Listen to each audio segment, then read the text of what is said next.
minutes to address the council, unless such time is extended by the mayor or by questions from council. Group shall designate a spokesperson to avoid repetition of comments. Every effort will be made to avoid interrupting speakers. Thank you for participating in your city government. I now call this meeting to order. And we all please stand and join me in a moment of silence.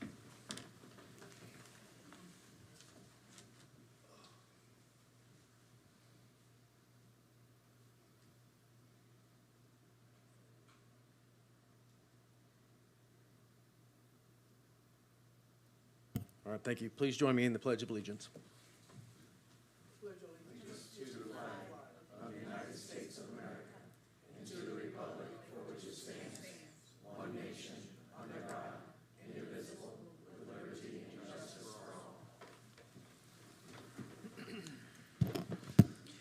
Madam Clerk, please call the roll. Mayor Robertson. Here. Deputy Mayor Gilbert. Here. Councilmember Paul. Here. Councilmember Urban. Here. Councilmember Fletcher. Here.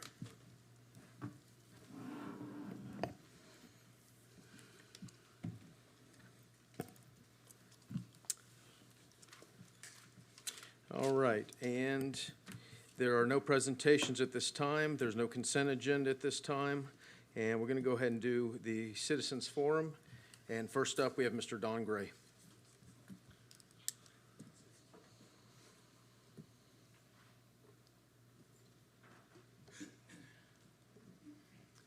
Good morning. My name is Don Gray. I live at 409 Florida Avenue here in town.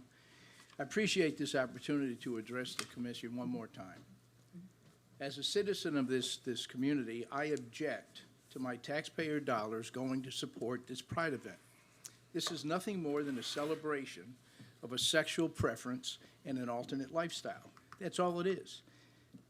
And for the city, not only to give them the ranch, but also, as I heard our mayor say, gave them a $1,200 grant.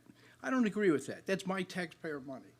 And, excuse me, this 3-minute thing intimidates the heck out of me. It's all right, Don. No, just stare at us. Don't look at the light. You know, as a preacher, I can stand in front of hundreds of people and speak. That thing there. But I just want to say that I've got a question. Why is it so important to have this proclamation? Are you looking for legitimacy? Are you looking for a society to accept your lifestyle? Because you're not a race of people. You're nothing more than a group of people who choose to live a different lifestyle and have a preference of sex with your same kind. And that is not enough to celebrate my tax dollars with. And I thank you for that. All right, thank you, sir. All right, and we have Representative Jose Alvarez.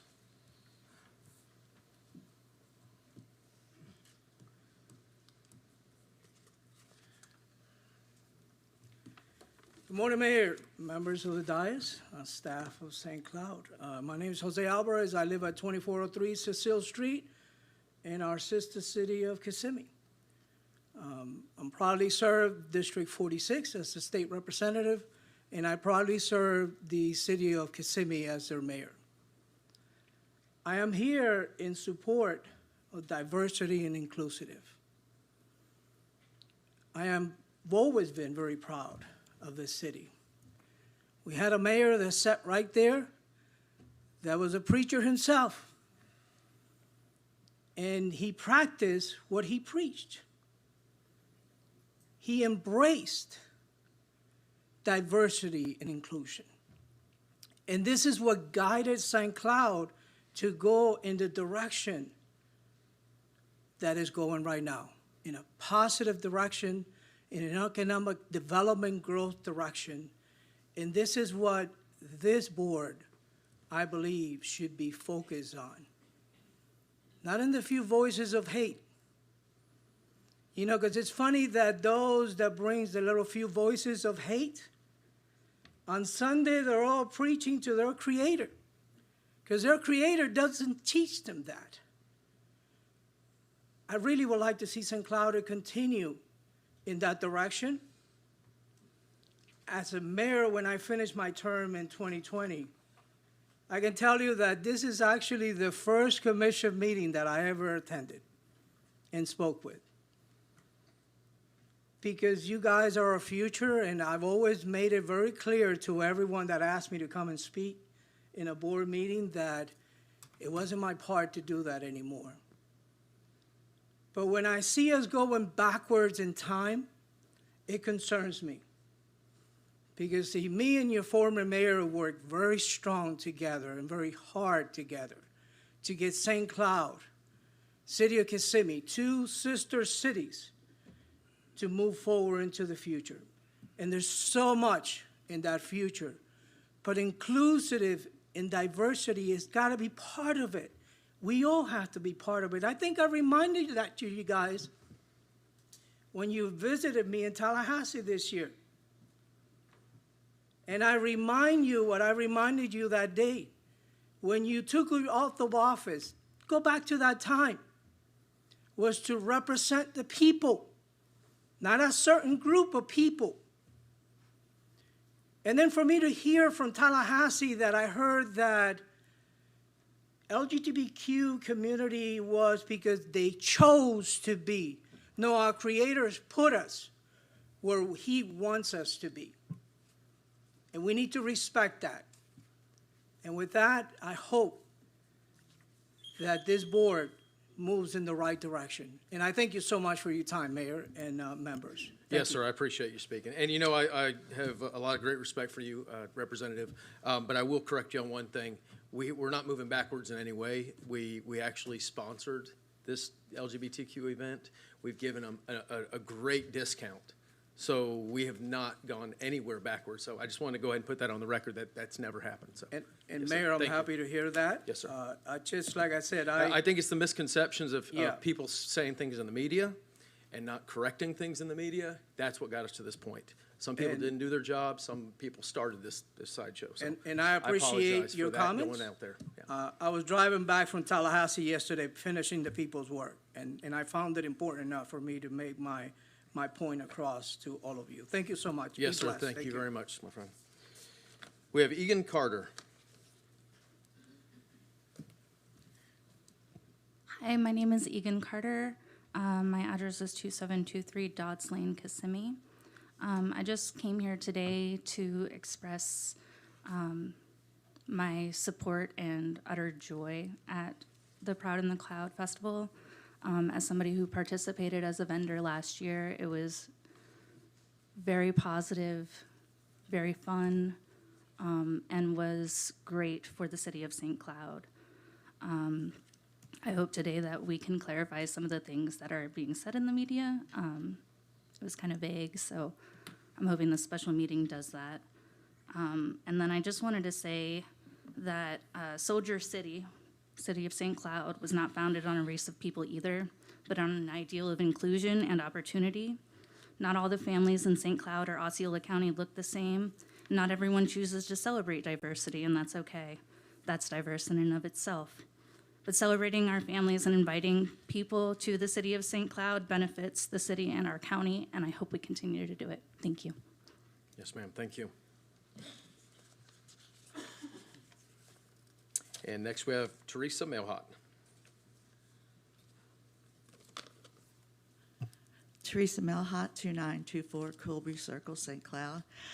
I just want to say, as I attended the meeting, the last meeting, during the citizens forum, somebody got up to speak, and it was hate speech. It was inflammatory, it was a smear, and it was maligning to a certain group of individuals. Now, and nobody stopped it. I thought we couldn't have inflammatory speech during the council meetings, that things can be said in a way, but doesn't have to hurl insults and try to inflame others. If there had been an oath keeper, a Proud Boy here, coming in here saying that he believed in slavery again and got up here to speak and was saying all kind of, I believe they would have been stopped. But this person was not stopped. And anybody that doesn't believe me can go back and watch the citizen forum of the last meeting, because it was just over the top. And I disagreed with it, and things pretty much went on from there, but I knew I had to come this morning and speak on that. This person also singled out a minister on the city council board. I thought we were supposed to speak to the council as a whole and not single out anybody individually, whether this was supposed to be an intimidation tactic or even whatever they were thinking, but it's not a good look. And I've spoken at many city council meetings. This is not my first, as some of you know. Some of you wish it might be my last, but it probably won't be. But I also want to say is I do agree with my taxpayer dollars going to Proud in the Cloud. And for anybody who doesn't realize, this group of people work too, so they pay taxes. So they can use their taxes for this too. I mean, anybody says, I don't want my taxes to go to this, well, they pay taxes too. They're citizens, they're residents. And I'm all in support of inclusion, diversity, and whatever. I still have 52 seconds. I don't have I'll much. take up your time for you if you want. Okay, thank you, Mayor. Well, I'm going to go ahead and correct you, Ms. Melhott. As Okay. I informed Mr. Representative Alvarez, we have given them a, I understand. ma'am, let me Oh, finish, sorry. please. We have given them a $1,250 grant, the city of St. Cloud. It was not me or this council, it was the Economic Development Committee. The city of St. Cloud back in February, rightfully, wrongfully so, we approved a waiver for them to go over to that, the ranch property. I believe it was under the guise of, there was some, let's just say there was things said that weren't accurate or that should have been disclosed. So, yes, we have provided taxpayer dollars towards this, so. Okay, and I agree with this. Thank you. And now my thing's going, but I have one You're more welcome. thing to say. I do think that anything in the media that smeared our city council was wrong. They didn't have the true facts and should not have been that way either. So it works on both sides. I believe that's why we're here this morning, ma'am. Thank you, Mayor. Thank you. Council. Would anyone else in the audience like to speak on this item, on any item? It's public comments. Okay, and we'll go ahead and get into it with, oh, yes, ma'am. Hi. My name is Tiffany Jeffers. I'm the CEO of the Black Empowerment and Community Council. First of all, I want to say thank you, Mayor. Thank you, Commissioners, for the opportunity for us to partner with you. You have been a wonderful partner of ours. Last year, we had our Vanguard Gala, which brought over 200 economic development leaders to St. Cloud at the Marina. And this year, we look forward to our gala again in St. Cloud. I want to thank you for the efforts that you are taking to include diversity, equity in this community. And the only thing I would say as a community leader is just for us to have more clarity on the processes so that we can follow them and ensure that we are doing all that we're supposed to do on our end to have our events be a success. And I want to thank you again for partnering with us, and we enjoy being a part of St. Cloud. Yes, ma'am. Thank you. Councilmember Fletcher. As a point of order, I just wanted to put on the record prior to us getting started that I have concerns with the public advertisement requirements of the meeting. I've had a conversation with our city attorney, and I believe he could fill us in on the legalities of all that. Thank you, City Attorney. So, just for the totality of the circumstances, let's back up a little bit. Generally speaking, so from a notice provision, the law requires, under the Sunshine Law, that reasonable notice be given of any meeting. It does not specify what reasonable notice is. What the law says and what the guidelines come from the Attorney General's office on this is that reasonable notice for any meeting needs to be determined by the circumstances of the meeting. So you have to look at all the totality of it. And generally speaking, the guidelines are that for a special meeting, which is what this meeting is, as we're started it this morning, is there should be a minimum of 24 hours notice, preferably 72 hours notice. But again, you go back to the reasonable notice of it. We've looked at the case law on this, and it is there is case law essentially that would say that it is appropriately noticed because the notice of this meeting as a special meeting was about 24 hours notice with regard to this. However, again, you have to look at the totality of the circumstances and remember that there was a meeting that was scheduled for today, which is been noticed and advertised or published for this morning of this body that's been published for at least a couple of weeks, I would think.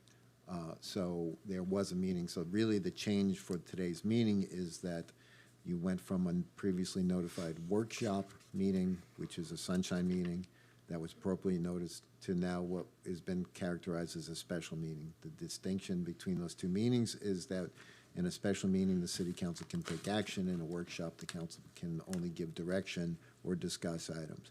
So when you look at the totality of all the circumstances, although it's not clear, we think the notice is consistent with the guidelines. However, it doesn't mean that if any action that the city council takes today, if it is going to take action, and we're not even sure that's what's going to happen, that couldn't be frankly challenged by a provision related to the notice. So in our view, looking at the totality of circumstances, there's reasonable notice as required as under the law. But again, depending on what action the council takes this morning, I can't guarantee it wouldn't be challenged. Thank you, City Attorney. Who here in the audience didn't know we had a meeting this morning? Okay, thank you.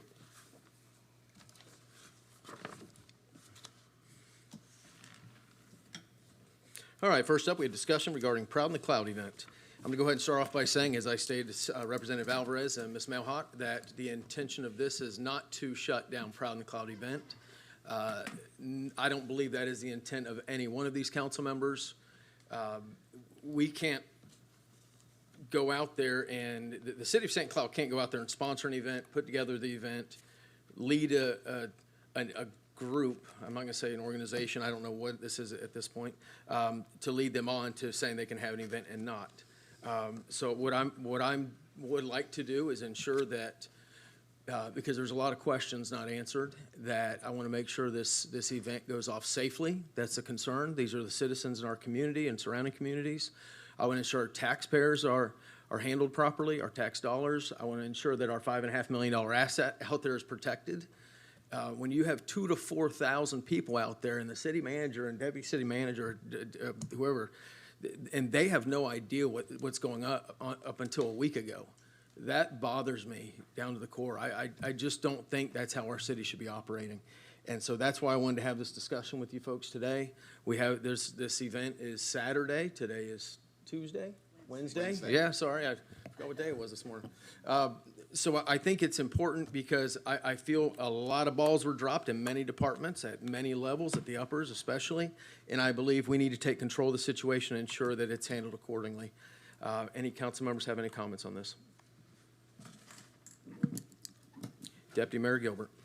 Yeah, I had just a few questions. I didn't know who can answer them, but these are just questions in my background of probably in the 30-some years I've produced over 10,000 events.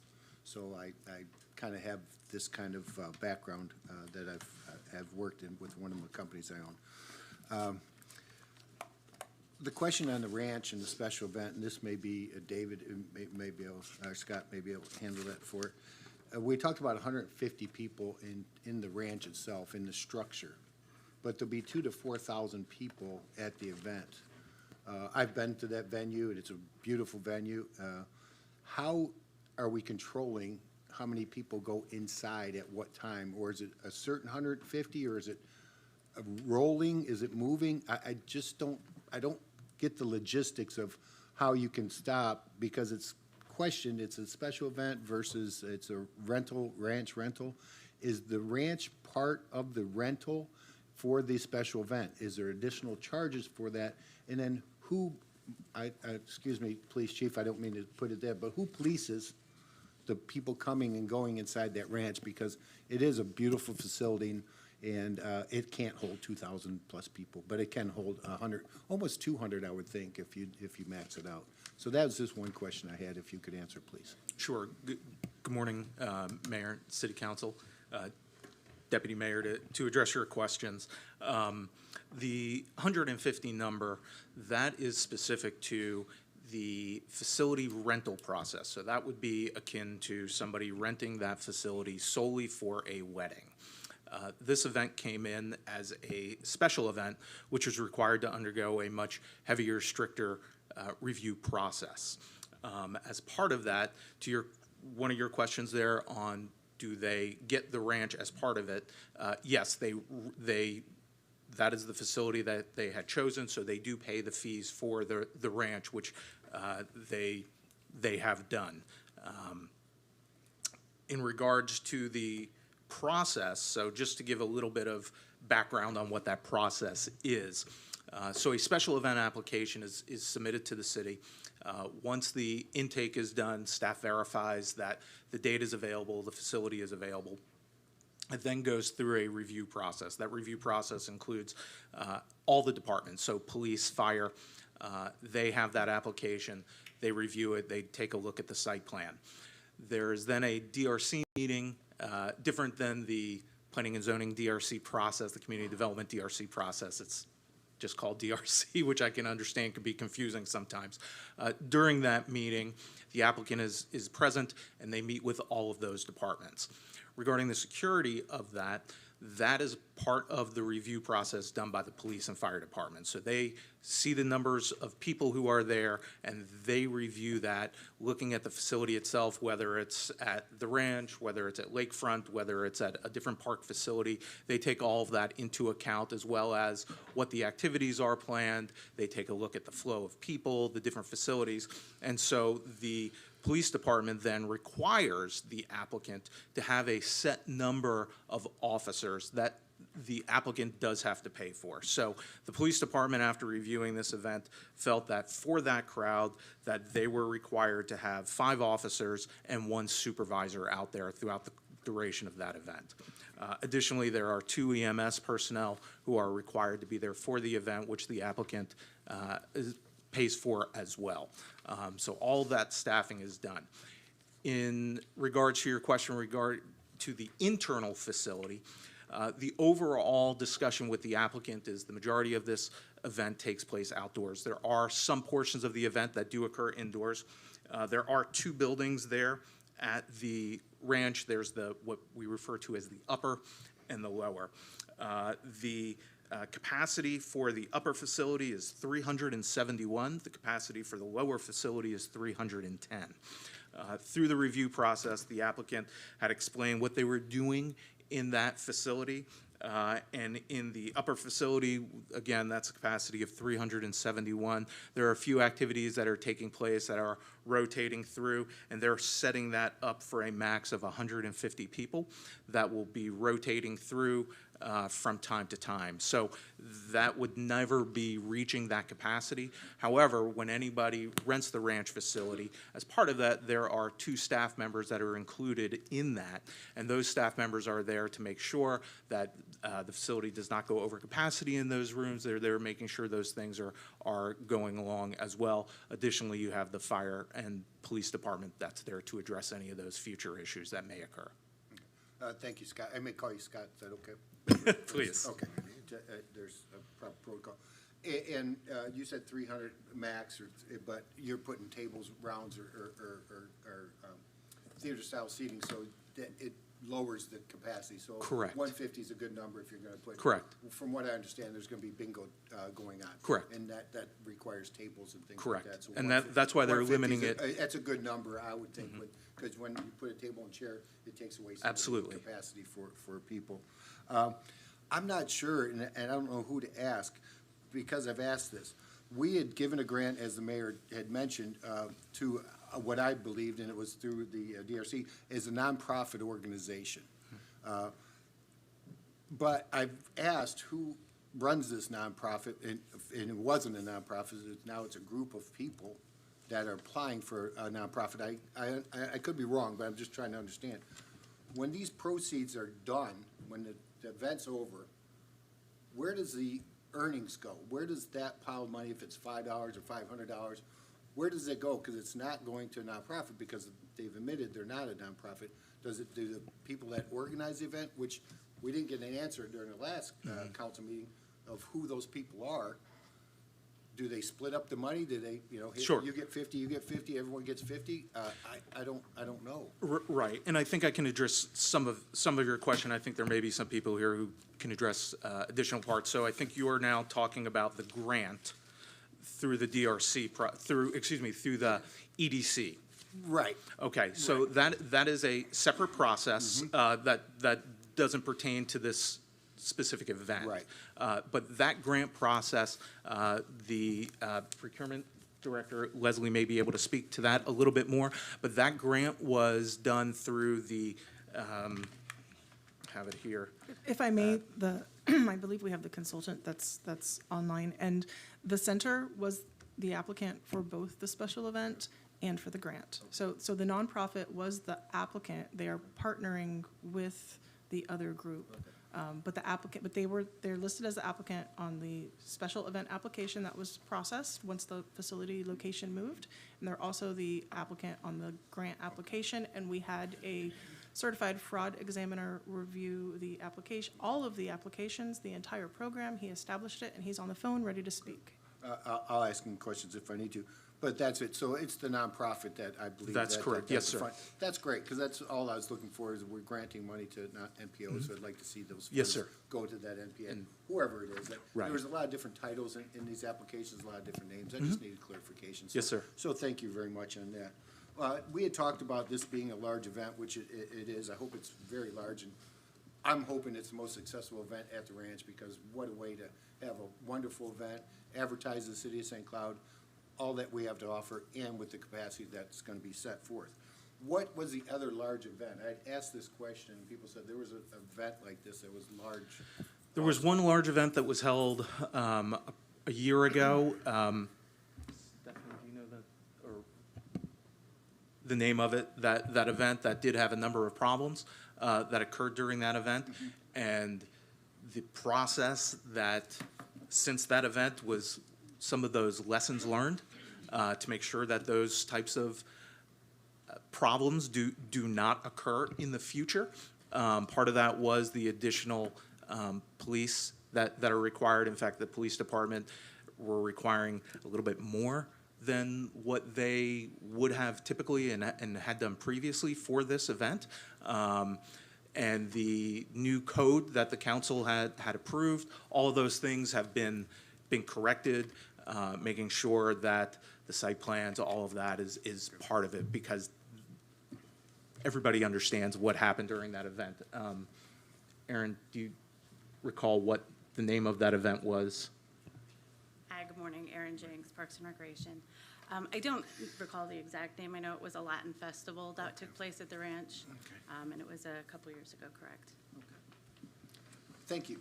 And the reason why I'm asking that, I hope we learn from our past experiences. That's what you do in events. Usually, a first-time event that comes, it kind of gets all the wrinkles and crinkles out of it as it goes a year, 2 year, 3 year, 4. Yes, sir. So we hope that continues to be such. It looks like we adjusted. The police chief will answer this question. I think 5 police officers for 2,000 or 4,000 people is kind of thin, but that's just, they did the due diligence. They knew what it's like. And if there's more needed, we have a great department there, and I'm sure they'll handle it well. So And I just additional- wanted to state that that's a low number, what I am for events of 2,000 people.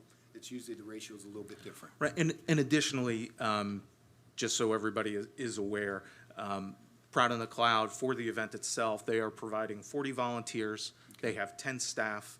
They have additional helpers who are coming in for setup and breakdown and cleanup. They've got a dedicated parking staff. And then they have also chosen on their own to bring in 5 private security personnel who have been vetted by our police department. Perfect. Yeah, and that's what I'm thinking, that, volunteers are great. We love volunteers, but volunteers seem to come and go, and they're Yes, just sir. that, they're volunteers. So to have them organized is probably the biggest thing I would say when an event comes, volunteer events. I've attended a few that are race clubs and things like that, and they use volunteers also. So it's good that we have an organization of volunteers and some training that goes along with them, and safety issues there. Absolutely. Last question I had, was this event, was it charged as residential fee? Because is it resident or non-resident fee was it charged as? So this was, as we had discussed at the last meeting, this is where there was an error that was made in the cost comparison when the city council chose to reduce the fees due to the construction that was going on at the lakefront. So if you recall, initially this event, as it was last year, was held at the lakefront. Due to the construction that was being held at the lakefront, the Deputy Mayor at the time, Councilmember Fletcher, had requested the city council, since the city manager doesn't have that ability, had requested the council to reduce those fees due to the event having to be moved to the ranch. And the cost comparison that was utilized at the time, did have the rate down for the ranch at the weekday rate. It had it listed as $37.50.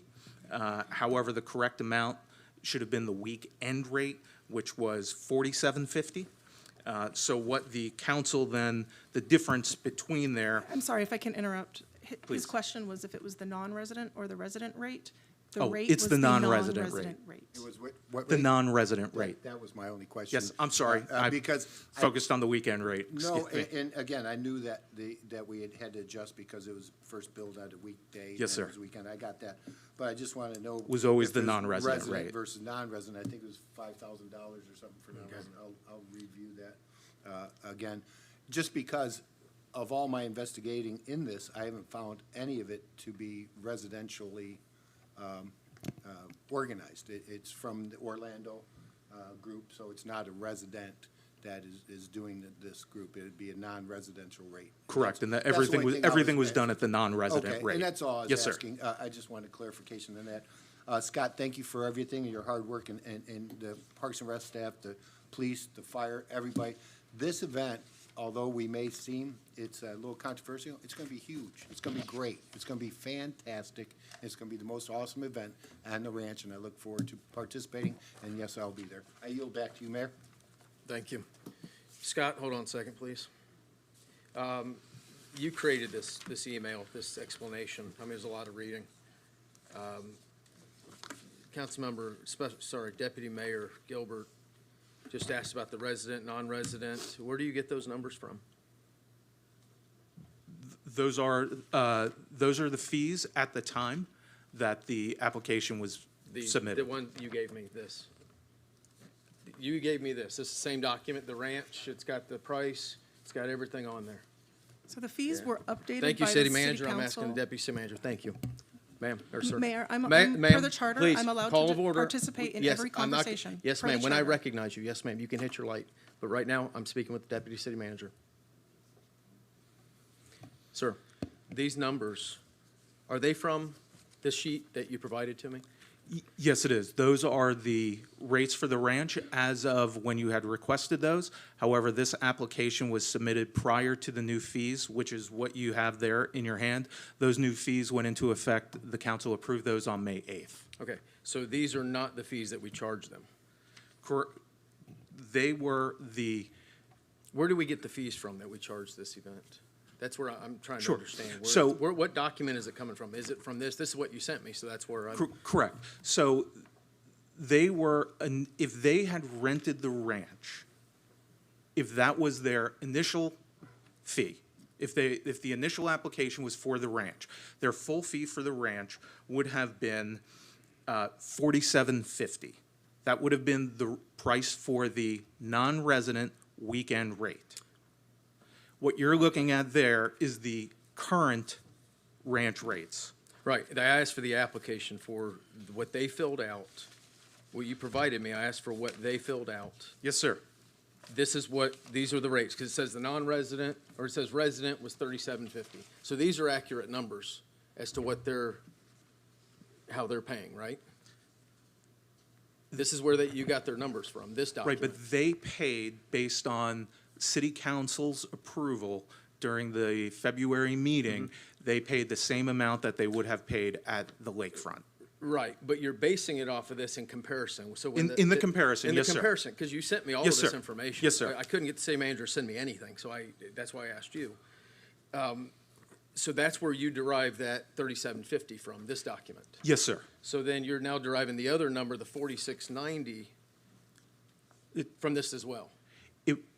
It would be, but again. I understand. It was the previous, yes, sir. Right, but you're getting it from this document.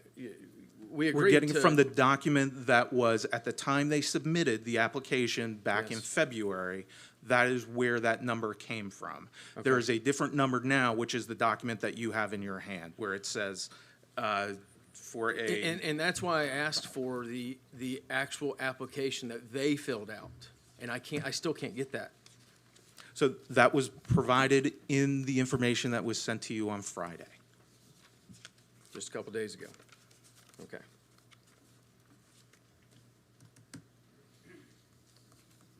Let me pull that up if you don't mind, Scott. I have it here if you'd like me to put it on the overhead. Yes, please.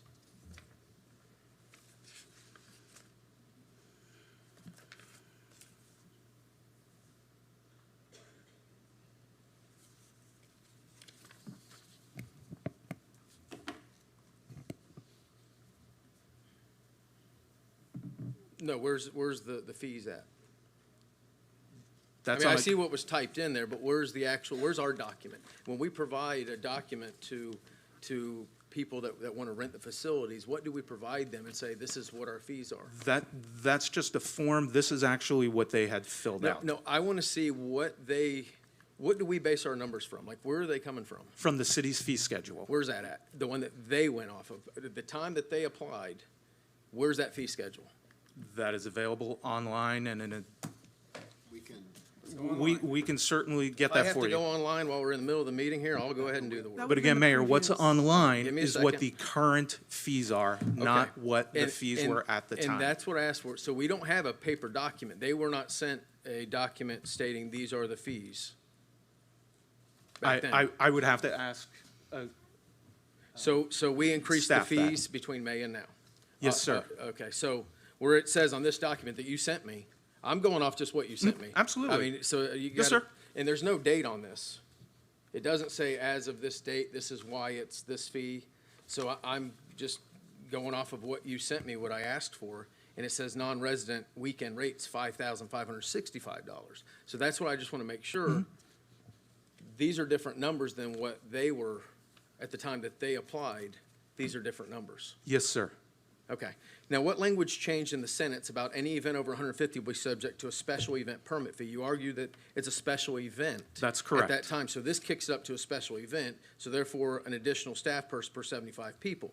I looked at the website, and there's inaccuracies there as well, where it says $65 an hour, and another number says $30 an hour, and I don't know what's up or down in that, so. Sure. So again, a special event is a completely separate process. When an application comes in or an applicant is requesting a special event, that is a completely separate process from a facility rental. The facility rental form that has the additional staff members per 75, that is for a facility rental such as a wedding that occurs out there.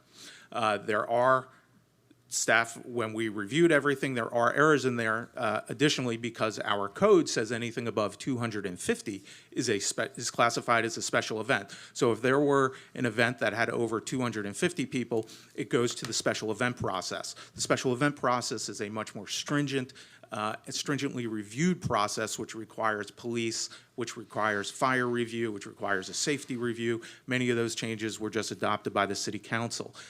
What the facility rental application is, again, is a completely separate process that is not for a special event, but that is for the facility specific for weddings and those types of events that occur in that facility. Same as if somebody were to rent the Marina building, for example. So you believe that it requires that, I mean, you think people with weddings over 150 are a rowdier bunch, then, I mean, I don't think it really matters what the type of event. I think that if people are going into our facility, I believe that is also classified as a venue, but it also says according to the venue document, it says any event over 150 event at this facility will be subject to a special event permit fee. So it's both. So it does require the staff. It requires the staff to protect our property. Well, there are staff who are included. There are 2 staff who are included anytime there is a rental of the ranch facility. That is part of the fees that is included, no matter what size or scope of the event, your fees, your base fees include 2 staff members. That is part of your rental fees. But a special event is different than a facility rental. Right, this kicks in, it's a blended, it's a special event and facility rental, because if it's not a facility rental, lock the doors. If they're not renting the facility, then they don't get access inside the building. They are renting the facility and they Okay, have then if paid they're for renting the facility, if it's a venue rental, which is what that is, then it's subject to this line that says 1 additional staff person per 75 people. You can't just say, we're gonna take these numbers but ignore this. But again, Mayor, it is a completely separate process. This event came in Your as a process, special event. your process is broken. Because you tell me the difference, whether you have a wedding going on in the venue or drag bingo, what's the difference to the taxpayers? They're using the facility. Yes, sir. So what's the difference? Why would, who makes that decision to go this route or that route when it's all the same? They're using the facility, the air conditioning, the electricity, the liability, you know, and they're getting the whole property, and we didn't mind the property. You know, and when I first met with you a couple days prior to my meeting, in my briefing, that you didn't even know. And that's what bothered me the most, is the 2 top people in this city had no idea what was going on with this event, and it's the largest we've ever had on this facility. And the answers just don't make sense. City manager told me there's not gonna be any portlets out there. How many bathrooms do we have in that building? There are, for that event, at that facility, there are 4 bathrooms, and the applicant is bringing in 8 portalets, which was required of them to bring in for the event. I was told there was not gonna be any portlets on the property. Again, When I said, you were right there, and the city attorney was right there, and when I said, well, we're gonna have all these people, and you know, they need to bring in portalets, because I was told that they need to use the bathrooms. Well, typically, special events, you have a whole line of portalets. And then I was told they can't have portalets out there. But now I'm being told there's portalets going out there. I don't believe you were ever told that they can't have I don't think you were portalets out listening there. with your ears in that meeting. So, because you didn't have any idea of what was going on. You couldn't even tell me what they were gaining access to. You had to reach out to staff, but I believe this department is under you. And if I 100% know it's under the city manager, and I had no answers in that room when I asked 4 times for information. Sure. That's what bothers me the most, Scott. These are taxpayer dollars, and we have a $5.5 million asset out there, and our top leadership has no idea what's even occurring out there. Up until a couple days ago, Friday, you send me the site layout. And when did they apply for this event? Back in January? February. No, January. That was the initial at the lakefront. application. Yeah, That was not Yeah, processed. And we're not going to dive deep into this today. The whole point is I want to ensure that there's safety and security out there, and the taxpayers' dollars are taken into account when we do that. I don't believe that 2 staff members is enough out there. I believe we need to eat the cost on this. I believe they need to have their event. I'm not opposed to their event. No matter what somebody says, well, this council discriminated against them, I don't care about that nonsense. What I care about is we have citizens that believe that they were getting a facility of ours to hold an event, and we need to ensure that they're safe. And we need to ensure that our property is protected. That's my concern. We'll deal with the rest of it later.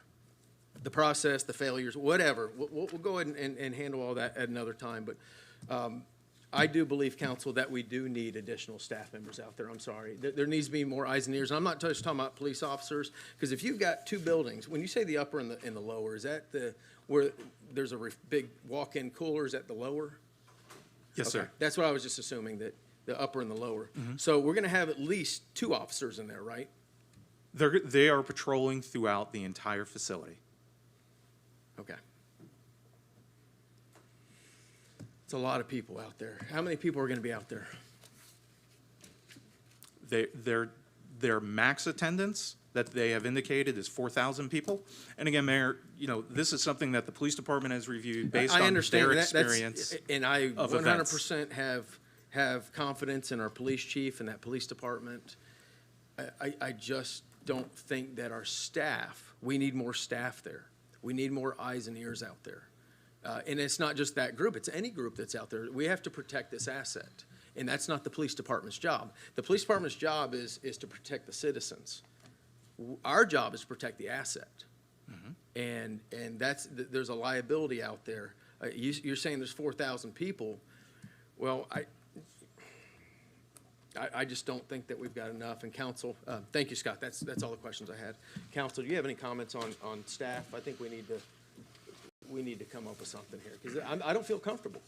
I do not feel comfortable this asset is protected. The taxpayers' dollars are protected here in this matter. Councilmember Paul? First, I want to address some issues that have been going on in regards to this. And I wanted to publicly do it, so here I go. To the individuals and/or organizations who continue sharing misinformation, it has come to my attention that inaccurate information continues to circulate, specifically concerning some recent Facebook posts. I received numerous calls, specifically yesterday from Atlanta, Georgia, regarding the city council is canceling the Proud in the Cloud event. And I can't speak for everyone on the council, but I want to address it publicly. The information being shared is untrue and only adds more fuel to the fire. I understand that the misinformation spreads quickly and is easy to share inaccurate content. However, I urge you to be mindful of the information you share online to verify its accuracy before posting it further. Spreading false information can have serious consequences legally. I appreciate your understanding and cooperation helping to prevent the further spread of this misinformation. Thank you for your time and consideration. And then I did have some concerns in regards to the invoice that was created on June 5th. I know it's to the attention of the Proud in the Cloud. I think, however, since this is just a team of people, that it really should have been made to the primary, which is the Center Orlando, since they are the ones that are using their tax-exempt ID information to do the application. And also to Christina Bozanak, she also completed the application on February 19th, which she included the Proud in the Cloud, which we all know they are not a nonprofit, so they really should have never been on the application anyway, this is why, a lot of the confusion is there. But we have to learn to put the correct information on things when we're applying for it. So those are my comments in regards to this event. Thank you. Yes, ma'am. You know, what really bothers me the most is it was all done the wrong way. I believe we were hoodwinked up here on council. We were not given all the information when we agreed to not by you. You can shake your head, but we gave you money, not you, Scott, behind you, the Proud in the Cloud folks. We gave you a grant. So you're sitting here shaking your head, like, I don't know if you even know why you're shaking your head. But we up here on council, we had one of our own. I mean, it would almost be like if I said, hey guys, so there's this group that wants to have a pool party at the St. Cloud Civic Center pool. And is it okay that they get it at this price because the pond over there is under construction? We can't have the pool party at the pond. So, and you say, well, sure. Come to find out, it's a party for me and a large amount of my friends. That was the problem that I have with this, is it was not presented in I believe, a legal manner. I believe that there are serious concerns with that. We will address all of those later, not in this meeting. Right now, as I said, I believe we need to make sure this event is safe and protects the property of the citizens. Any other council comments? Do we believe that, does council believe that we need additional staff out there? If I may, Mayor, my look at it with that venue and my experience in events, that just, it seems light. It just, to me, it seems having 2 staff members is what I understand. Am I wrong on that, Scott? Is it more than 2 staff members from Parks and Rec? Yes, sir, you're correct. So for out of the 2,000 to 4,000 people, there'll be 2 staff members? From Parks, there are from fire, from police also, but from I'm sorry. Parks. Yeah, the different departments, I think I read that, Veronica, or city manager. I know there's 5 police officers, and we've even discussed with the the size of the venue, having a fire truck and an ambulance out there on property, just because the quick response sometimes is better at venues that large. You would like to have those assets on site versus coming to site if something were to happen. And I did want to point out also, that Aaron reminded me of, is the applicant has rented the stage, and as part of the stage, they're required to have staff that accompany the stage, city staff, and they're there the entire time throughout the duration of the event. So they're required to be there additionally.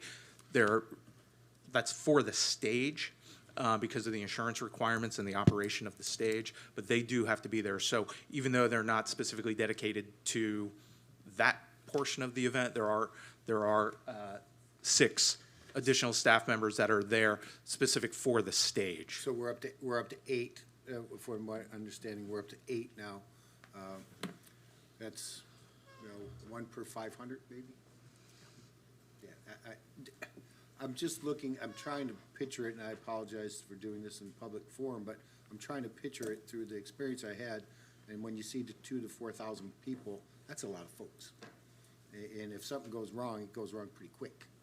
And I'm not saying it will, and it doesn't have to, but I agree with the mayor in protecting assets is our most point, and also the success of the event. So I don't know where we go from here, Mayor, but I would like, at the pleasure of the council, to think about adding additional staff, even if we have to eat the cost, just to protect our assets. That's what I'm looking at, not to force anybody to do anything, or it's our rules and regulations, so I don't think any outside venue or vendor or anybody that's doing that needs to burden something that we did not properly address or was not clarified. Yes, sir. But I would like to look at additional staff if it pleasures the council, just to make sure it's there and it's something that the city does.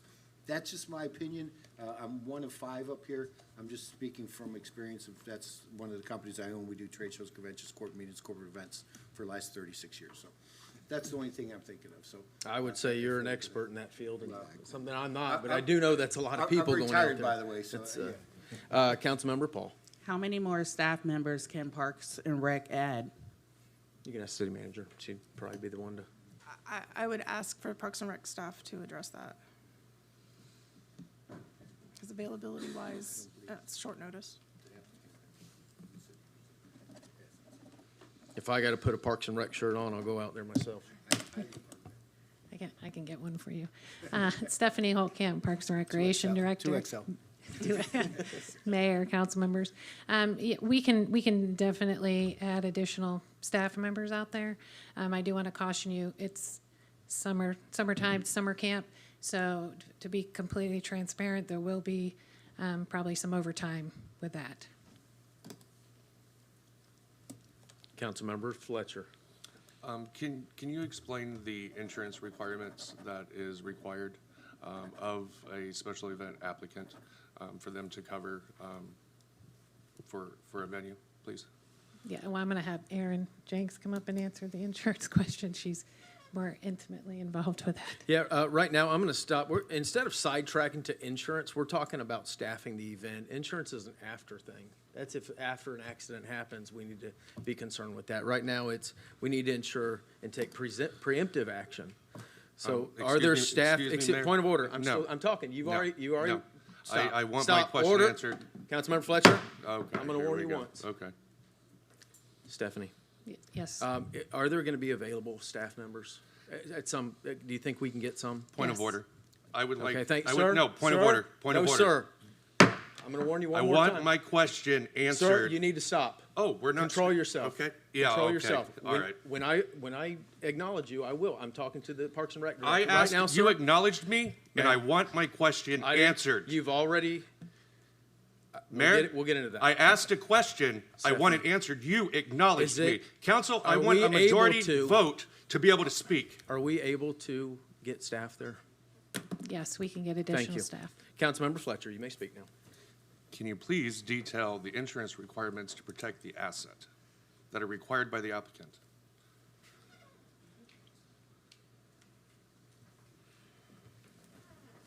Erin Jenks, Parks and Recreation.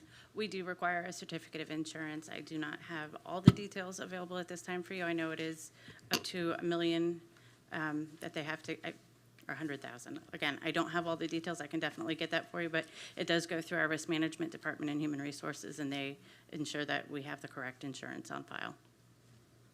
I'm sorry, Aaron, you said 100,000, 2 million? I don't know. million? I'm sorry. I don't have that. I can get it for you. If I you just give absolutely us a can. couple of minutes, maybe we can. get But I know that. that it does go through the We human got Justin resources coming risk up here behind you, management. so. We just want to answer the councilman's question, I think. Hi, good morning. Justin Kleesner, HR Director. Yes, we did receive their certificate of insurance, just like we would for any special event. They do have $1 million for each occurrence, and they do have special event aggregate coverage of $2 million. Excuse me. And their general aggregate, which is our total amount for special event, is $3 million. And this was reviewed by our department as well as through our risk insurance broker to ensure that it was adequately insured for the event. Thank you, sir. You're welcome. Appreciate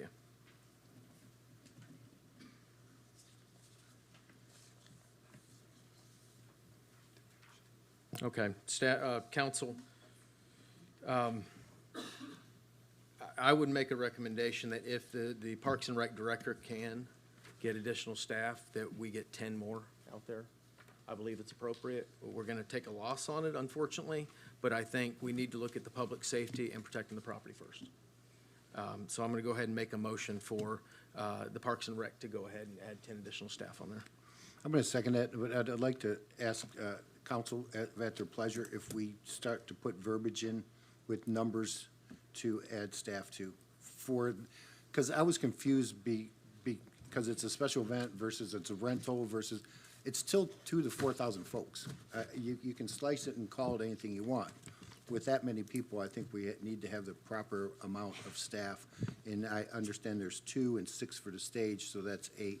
That's getting us there. So I would second a motion for 10 to do that if the pleasure. But I'd like to write in the future that we have adequate numbers of personnel per the numbers, no matter what it is, a special event or a rental facility or something such as that, if it pleases the council. I yield back. All right, and we have a motion to add 10 additional staff members. Stephanie, I'll let you make that determination as to what level of staff. Okay, I just want to clarify, so we have the 2 staff, the 6 for the stage, and then you want an additional 10 on top of that? Yes, ma'am. Okay, thank you. Yes, ma'am. Thank you. And we have a motion, and a second. Madam Clerk, please call the roll. Councilmember Urban. Aye. Deputy Mayor Gilbert. Aye. Councilmember Fletcher. No. Councilmember Paul. Aye. Mayor Robertson. Aye. Motion carries 4-1. All right, thank you. I hope you all have a very safe and enjoyable time out there. That's what the purpose of this having it on the agenda was, not contrary to what others were saying. So, give me 1 second. I will go ahead and let somebody speak on this item. We have Jackie Friccione. I hope I pronounced it right, Jackie. Yes, Mayor, you did. Close enough. Good evening, council. I'm Jackie Friccione, 1717 Christina Lee Lane, St. Cloud, Florida. I don't know if you guys know some of the new council members, but my history with the ranch. The ranch was a venue that we helped the previous owners build, me and my husband. I know everything about that ranch. And when we ran the weddings and the fall festivals there, I just got confirmation from the previous owner. She had a minimum of 20 staff members working. She had 20 staff members on top of the sheriff's department, the working for the parking. She said the garbage issue out there with that many people is going to be overwhelming, emptying the garbage cans and so forth. She also just confirmed to me that the maximum they ever had at their events there, and our last year there was the busiest ever, was 1,100 people. And our parking lot got filled to capacity, the area to the left side of the ranch. Because as you all know, the back part are the ponds and the lake that were made.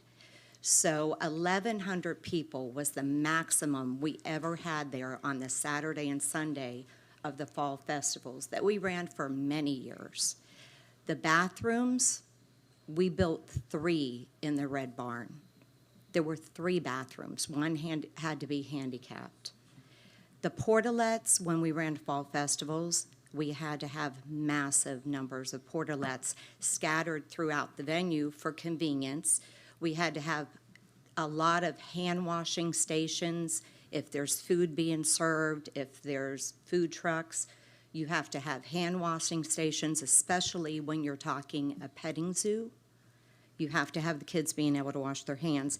These are just some things that I don't think were taken into consideration, but I did get this confirmation from the previous owners that they think a minimum of 20 staff members is required, more considering 2,000 to 3,000 people. So I hope you guys take that into consideration. Yes, ma'am, thank you. Thank you. Yeah, and I think, so we'll have 8 plus the 10, plus we'll have the police department, fire department. Was Parks and Rec already going to be out there in any capacity, like a table, or, so they are going to be out there, okay. Is this a private event? I mean, and that's where I'm a little concerned about what this really is. Okay. I think we're all on the same page with this, and like I said, I hope it's a safe weekend, hope everybody enjoys themselves, and if Parks and Rec needs additional help, I'll come on out there, but I wear a large. All right, my time's up. All right.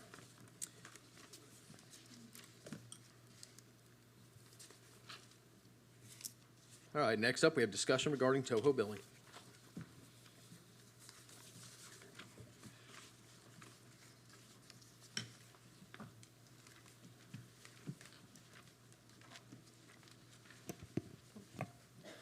Good morning. Kevin Felblinger, Public Works Director. Sorry. So we're just going to go over today. I know there was questions about the possibility of moving the stormwater and solid waste bills from the Toho bill to the tax collector or the property taxes. So we just kind of want to go over what our residential billing is currently for the 2 areas there. Like I said, you see our current rates are $12.60 per month for residential areas there, and with a collection of about $4.4 million a year annual collections at this point. Solid waste, we are currently at $28.28 a month. That's also when commercial properties have roll-off bins, they are at that same rate. Commercial dumpsters are charged at a per pickup on a cubic yard basis, and we're currently collecting about $9.1 million. With the residential area there, we are currently, like I said, on the Toho bill, there is currently a charge of $40.88 for both stormwater and solid waste on the Toho bill.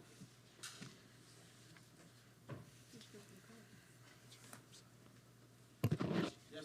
I'm sorry, I was asking her about the gentleman on the phone about whether. Sorry about that.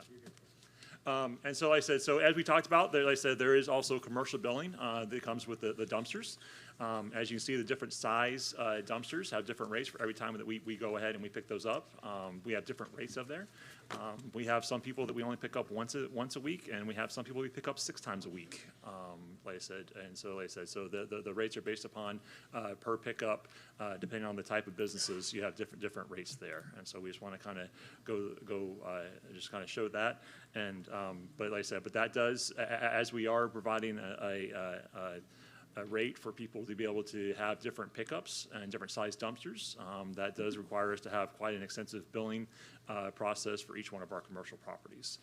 So that is one of the challenges we may have if we are going towards a tax bill, is we'll have to make sure that we work with these businesses to either be able to establish a set cost for a set annual cost, and then if they do have changes where they go and they change throughout, like I said, if they change businesses and they no longer either need more pickups or less pickups, that's something that a challenge that we'll have to, we will be able to work through, but it is a challenge that we have with our current billing system, as well as our special pickups that we do for our residents.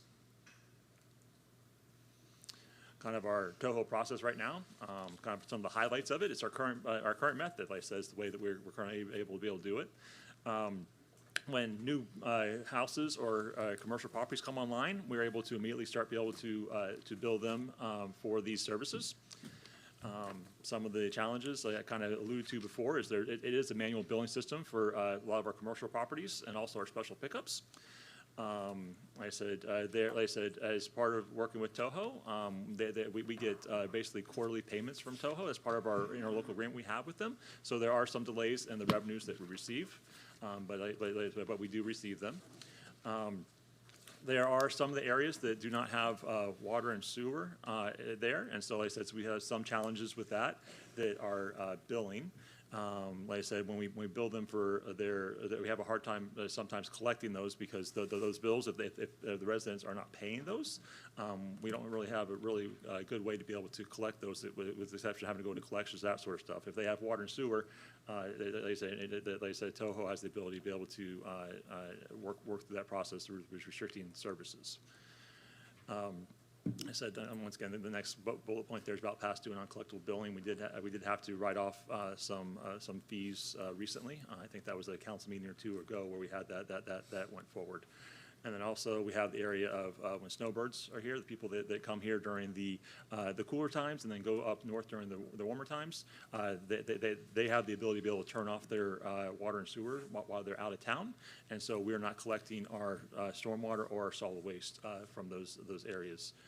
Even though it still is obviously during the hot times, it rains a lot more there, so that's really when the stormwater utility is having some of the biggest burdens on it. If we went to the tax areas there, like I said, some of the highlights there is guaranteed collection. Like I said, if it's on the tax roll, like I said, we'll be able to collect from all the areas that are receiving those services. About 80% of the revenue is collected within the first quarter of the year, because everybody's trying to take advantage of the 4% discount that you get on your taxes. So the majority of revenue would be at the beginning of the year for us, as opposed to being spread out throughout the year. Like I said, if we did go to be able to try to find a way to be able to reduce some of our manual billing and find a way to be able to have either find an annual cost or some way to be able to work with our commercial properties, we may have to change some of our ordinances on how we do commercial, but that may be a way to be able to help reduce some of the manual billing that are currently dealing with that. Like I said, right now, we pay Toho $378,000 a year for them to be able to do our billing for us. I mean, they are providing us a service, and like I said, and so that's what we're paying for that service. Some of the challenges, like I said, just time frame on how quickly we have to get some of the tax bills put together. Like I said, we just got a quick area there from the tax collector to be able to look at the file there. There's 33,000 different parcels that we're going to have to go through and be able to make sure that we assess them properly. And so like I said, so that is going to be part of the challenge we're having if we decide to go that route.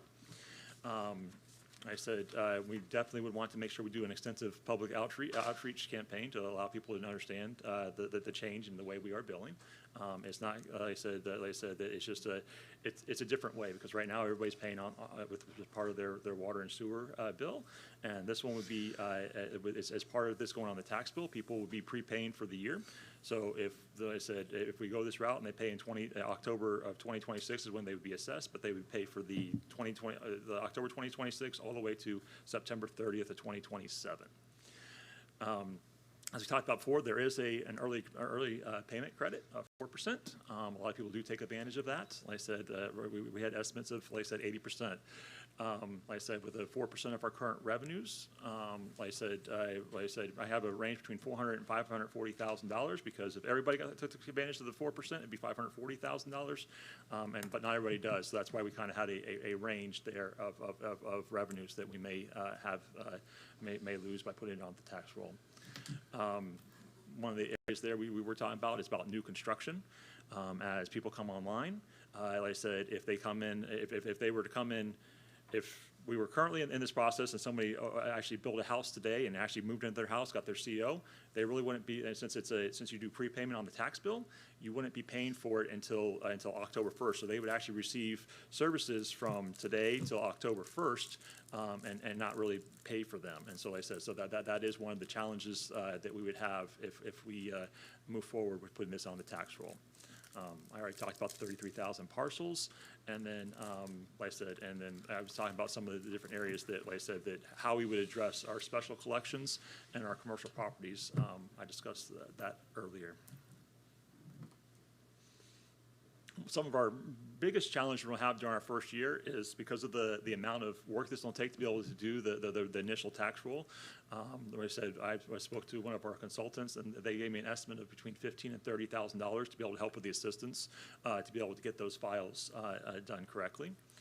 And then there's a question about the escrow costs going up for the individuals. We have like I said, kind of an area there, just kind of an illustration of what we're talking about, because individuals will still be paying their tax bills, or they'll still be paying the utility bills for Toho, but since it is a prepayment for the following year, their escrow payments would go up also, because they'd be paying for the next year's bill as part of that also.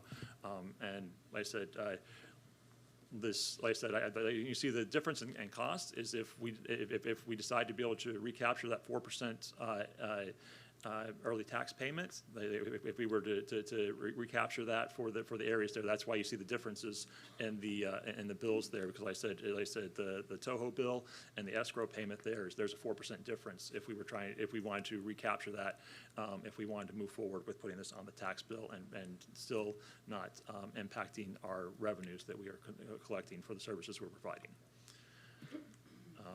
So like I said, so so it was a little more verbiage there, but it's just a little bit easier sometimes to be able to kind of see it laid out with that slide. That's why I apologize, couldn't get them all into one slide there. So there's a lot of information with that.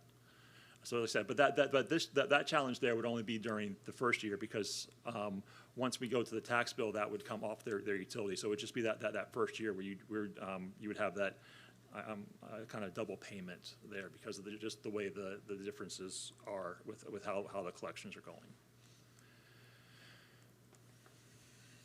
So we did a cost comparison. Like I said, right now, the Toho bill, like I said, I mentioned before, is $378,000 we're going there. Our finance director spoke to somebody in Toho, I believe it's their finance director also, and like I said, he mentioned that, like I said, right now they are looking at holding that $378,000. So the actual percentage, the annual percentage would actually be going down, because right now it's currently 2.47%. But if they hold that $378,000, the 2.74% is not a set cost. It actually be going down as our revenues go up, because right now they're committed for at least in the near future to be able to stay at that $378,000 worth of billing. As if we go to the tax assessment, like I said, the first year we're estimating that it's going to cost about $280,000, because $270,000 would be for the 2%. And then they have an administrative fee of $10,000 is what they're estimating for their administrative fee for being able to assess this.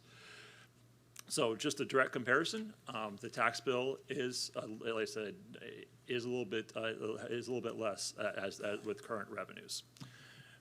Like I said, another area that we just have to always consider is about that area about the 4% prepayment for the early discount that people get for paying their taxes.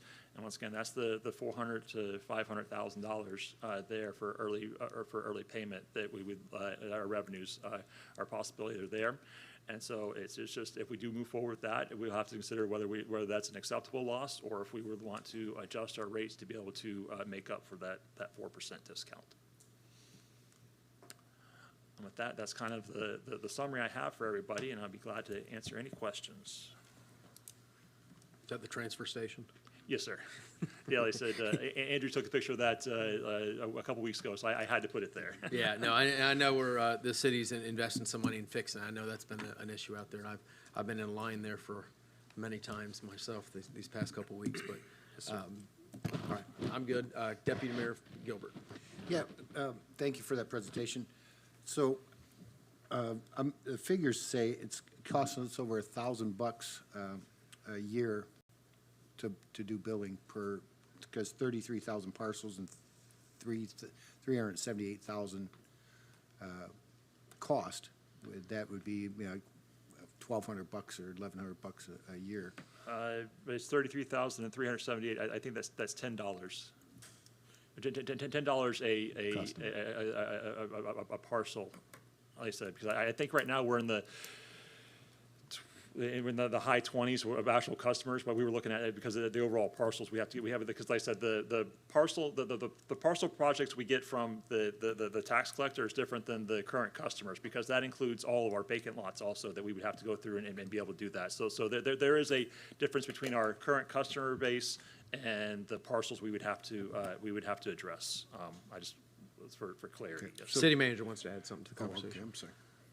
It's not on that specific item, if you want to finish that line of So questioning. I was just looking at $378,000 their cost for billing right now, is that correct? Yes. And how many customers do we have? It's like 28,000, give or take a little bit. It's a little over $1 a month for each one of our bills. That's what it is? Yes, sir. Okay, that makes better sense to me. That's not a big cost. The thing I'm looking at is with the tax, going on the tax bill, there is a 4% decrease, and then it goes up to 100%. I think it's in November, if you wait to pay your taxes to November. I could be wrong there, but it's 100%. So there's a 4, a 3, and a 2, and a 1, I thought, isn't there? Yes, sir. Yes, sir. So we're not just talking about the 4%, we're talking about the 3, the 2, the 1 also, are we not? That's why I gave the range, because I said, because if it was straight, the straight 4%, it would be $540,000. And so that's why I gave the range, because according to the information we received, is 80% of the people typically pay by the end of November, which is where you get the 4% discount. That's where your dad is? I never knew that. So 80% of people can afford and are smart enough to save that 4% across the board. That's just not for this, it's for all tax. Correct, like I said, yeah, because like I said, especially people that have mortgages, the companies that are doing the escrows and that sort of stuff, they obviously are trying to take advantage of making sure that they try to keep those costs as low as possible.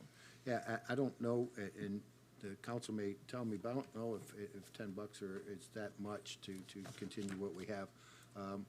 I don't know if we get our own system, what the cost is there. So I'll yield back, but thank you for those answers, and thank you for the presentation. Yes, sir. Councilmember Fletcher, did you have your light on for a while now? No, I have. That's right. City manager. Thank you. I'm not sure if Kevin said it during his presentation, but I did just want to note, when we had the transition from St. Cloud Utilities to Toho Water, there was an agreement. As part of that agreement, the original intent was that we were going to remove our billing from Toho's bills. At the time, the thought was that we were going to put it on the tax bill. Following that, there was some concerns about some of the same things that Kevin had said from our finance department. And at the time, I had spoken with Mr. Swingle from Toho Water Authority, and they were willing to work with us. That was obviously before some of the recent public issues had happened. So I wanted to note that we do have other options besides staying with Toho.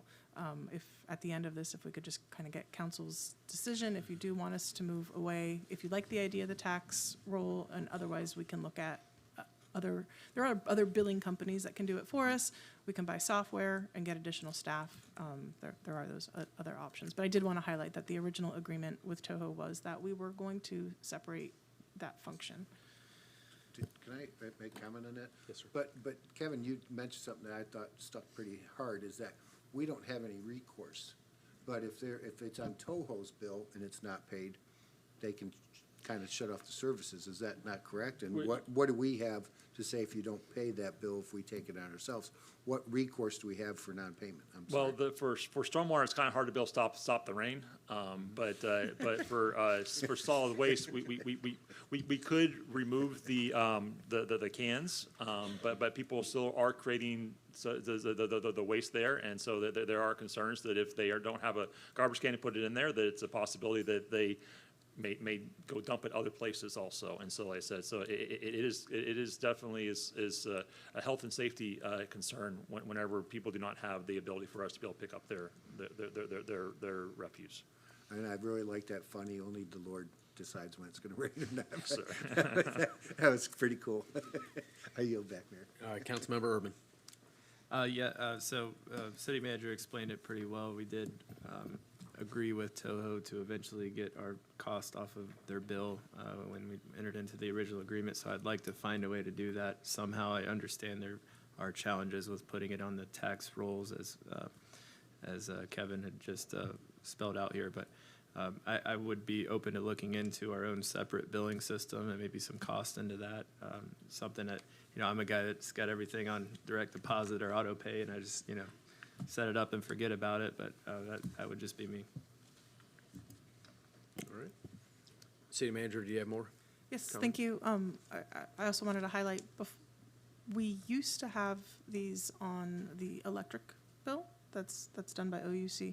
So, that is still an option that I don't know if they would be willing to do it again, but we could go back and ask them. The challenge we had previously was, when they would implement new billing software, they had expected us to participate in that large cost, which was why we had previously separated and done our own. Yeah, my concern with that is if they don't pay the water bill, then they get their power shut off too. Is that, if it's on that same bill, right? That's essentially, I don't know if that's a good or a bad thing. I don't know I believe Kissimmee right now currently does their billing through KUA, and so like I said, that is part of that. Back in a different life when I was at Kissimmee, there was people that always would try to, just pay the portions they wanted to pay. But the good part about billing systems when it comes to utilities and that sort of stuff is that they don't let you just say, I'm not going to pay that portion of it. They distribute across the entire area. So like I said, that is with some of the areas we have. But like I said, but you're correct if they said that like I said, if you don't pay a portion of your utility bill, they do send you the notice that they may terminate services. Yeah, and that's my concern. I don't like kicking somebody while they're down, and if they're behind on a water bill, and say that gets disconnected, at least they still have power, or vice versa. I just have concerns with that. But you're saying you can't just pay a portion. You can't say, I just want to pay the water portion instead of the. That's my understanding with all the billings I've dealt with in other areas. So it's like you can't sit there and say I don't agree with paying my garbage bill today, so I must only pay $30 less, and then you put it towards everything else, but the garbage I'm not going to pay that. You're not able to do that because it is an aggregate bill. Okay, that's not something we're deciding today, right? This isn't. What are you looking for us? From us direction today? If you want to put it on the tax bill, because that's the easiest to collect, and if the concerns raised, if you're concerned about those putting it on the tax bill, direction that you still want us to, as soon as possible, come off of the Toho bills and look for the best solution for the billing, just knowing that we would have some collections issues. Yeah, I think I like that better than going on the power bill. Yes, sir. And I just want to point, so if you're going to go to the assessment collection method, which is what we're referring to, it's going to take a little bit more time to get that in place. And so you have to look, did we figure out the lead time on when you would be able to stop billing at Toho on that if you went to the assessment? Have we done that analysis yet?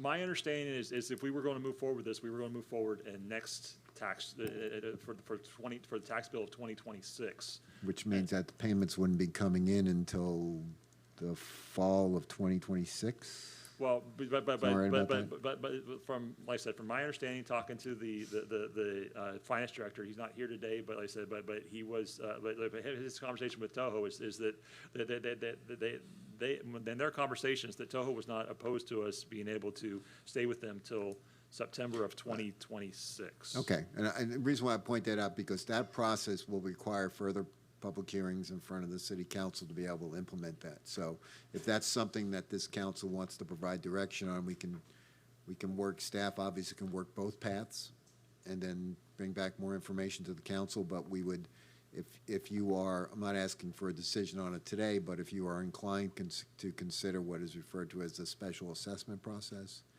then we're happy to start work on that, because it is going to take several months, if not longer, to get to the point where you're actually receiving revenue from that method. All right. And then you can make a decision, and obviously in the near future, about which direction you want to go. Okay, thank you. Thank you, Kevin. Appreciate it. So did we receive direction? Yes. I think, yeah, Yep. we're gonna So work move both forward on paths and then. the bring it tax back. bill. Yeah.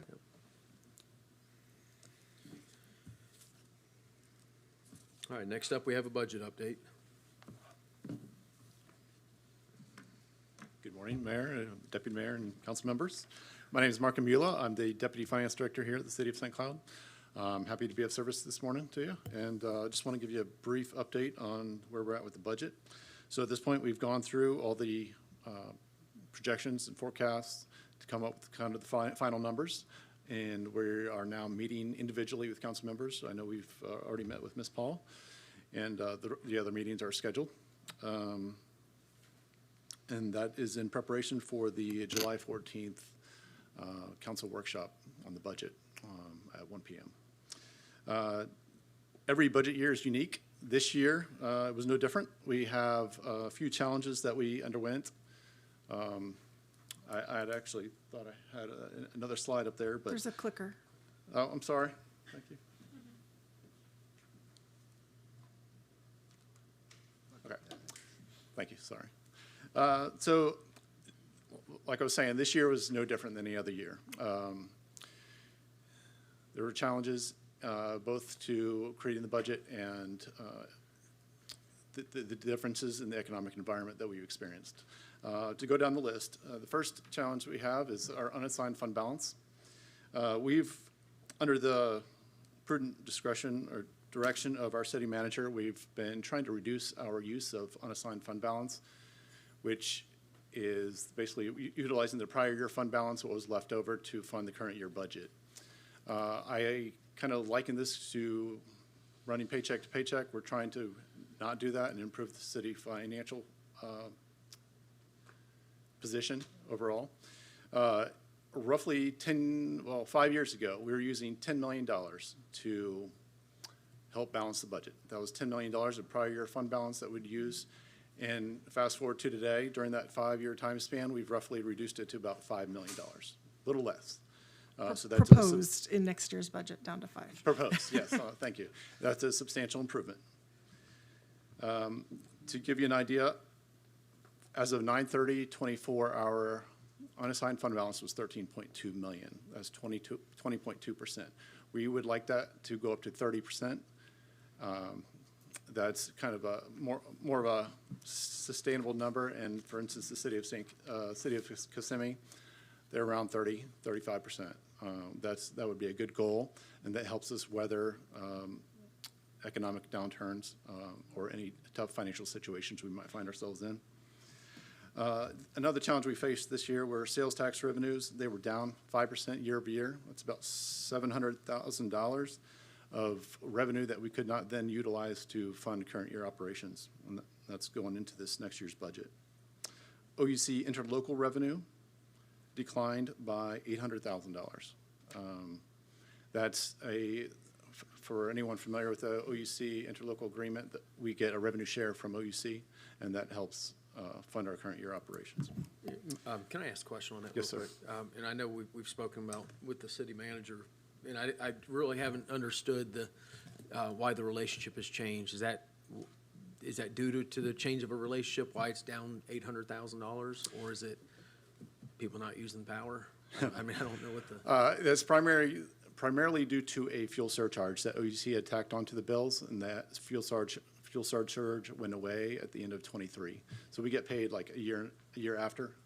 So with OUC, so for instance, their '23 revenues goes into our '24 budget. City manager. And at the time, the fuel surcharge was when the cost of fuel was going up. So OUC added that instead of changing the rates. They used the fuel charge while they needed to, and then once they didn't need the fuel charge any longer, they removed it. Okay. But, so it did cause, prior year, last year, we had an increase in the amount, and so But now it really wasn't, I mean, it wasn't. it was temporary. Yeah, gotcha, okay. Deputy Mayor Gilbert. Question, and I understand about fuel charge, because that was brought up at a council meeting, that when they were going to remove that fuel charge. But, I don't know, we're growing. Yes, sir, we are growing. And our revenues so that was just the impact of the fuel surcharge.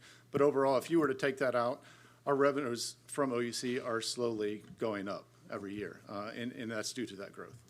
That answered my question. Thank you. Yeah, and we do expect that, absent of the fuel surcharges, to increase next year as well. All right, thank you, Mark. Thank you, sir.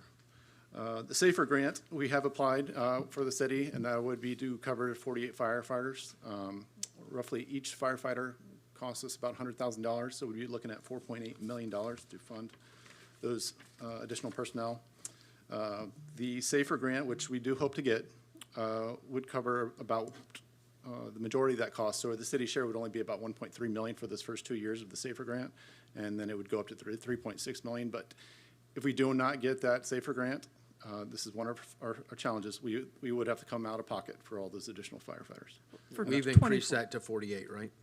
The ask? The ask is for 48. sir. Yes, sir. ma'am. We have to hire 24 this year.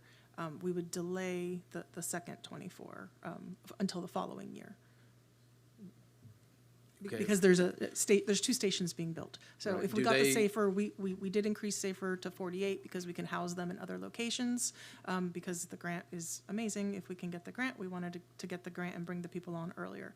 If we don't get the grant, then we'll just wait for the timing of both of the fire stations that are currently budgeted, approved, in design, and I think they've been approved by council for construction manager at risk. At least the first fire station was. The second fire station, I don't remember if that's been final. I don't know if it's gone through the final approval yet. Okay, so in the budget, we're budgeting for 24, but we're going in for the grant for 48.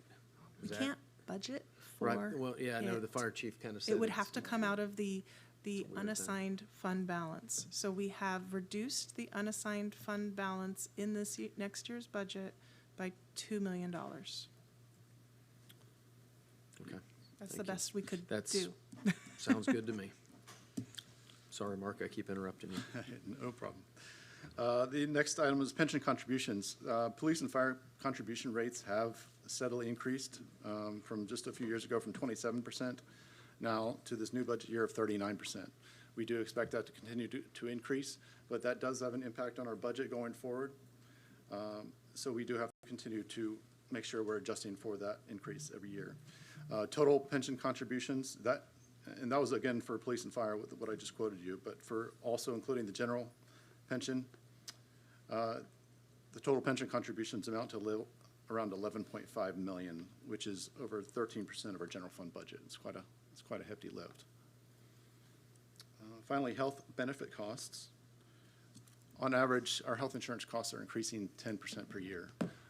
This year, going into this coming year's budget, it'll be around $7 million. It'll actually exceed $7 million as funding for the expense will exceed $7 million for the general fund. And then finally, the last thing, and this kind of ties back into the unassigned fund balance, are the economic and construction risks. If we were to hit an economic downturn, having or padding our unassigned fund balance to make sure we have a bigger safety net or emergency fund would significantly help us. So it's just, again, those are one of the things we looked at when we were trying to go through our budget and trim whatever fat we could to keep us lean and mean and operating efficiently. And that's all I have today. All right, you don't have an easy job. I Thanks. appreciate you, Mark. Thank you. Thank you.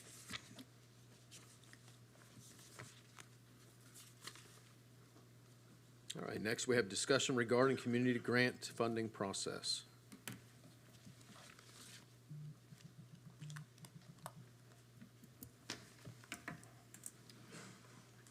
Good morning, Mayor, council members.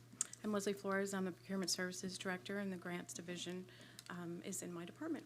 So today I'm going to give a brief overview of the community support grants, some changes that were made last year. I'm not good at these clickers, so I'm going to do my best here. So last year, following the 23-24 community support grant cycle, we were requested to make some updates to the program. We engaged a consultant to help review the current program and make some recommendations. So we had a workshop in August of last year, and we made a presentation to the council regarding a transition from our current community support grant process to more of a capacity building assistance program. So I'm sorry.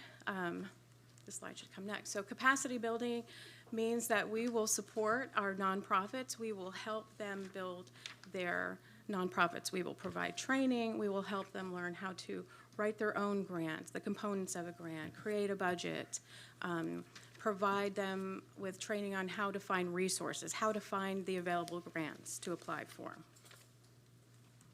So in our proposal, we proposed a 3-year phased transition. So in year 1, out of the $150,000 that was set aside for community support grants, we would reduce the number to 125 to our grants and 25,000 towards capacity building to help our nonprofits. Year 2, it would change. It would reduce to 100,000 towards the grants, 50,000 towards capacity building. Year 3, $50,000 for grants, 50 for capacity building, and then the community support grants would go away, and we would retain our CBA program. At that point, council gave direction to move forward and begin implementation at the year 2 level. So some of the other changes that we made to the program, traditionally council made selections. This year we added some clear objectives that aligned with the city's strategic priorities. The city went through a lengthy process going through and developed these 4 strategic priorities. And part of effective community safety is building strong collaborations and partnerships with the community. So we incorporated that into the community support program. This helps us partner with the nonprofits to bring services to our citizens. That's the goal, is to provide services and programs to our citizens. So another enhancement was to provide transparent criteria. So we required all of the applicants to attend a training. Our consultant provided a training on the new eligibility process, the new evaluation process, and we did encourage collaboration and partnerships. Part of the scoring criteria that we added to this program was 20 points for their collaboration and partnerships. We also moved the review process to the Economic Development Advisory Committee. This is a volunteer committee.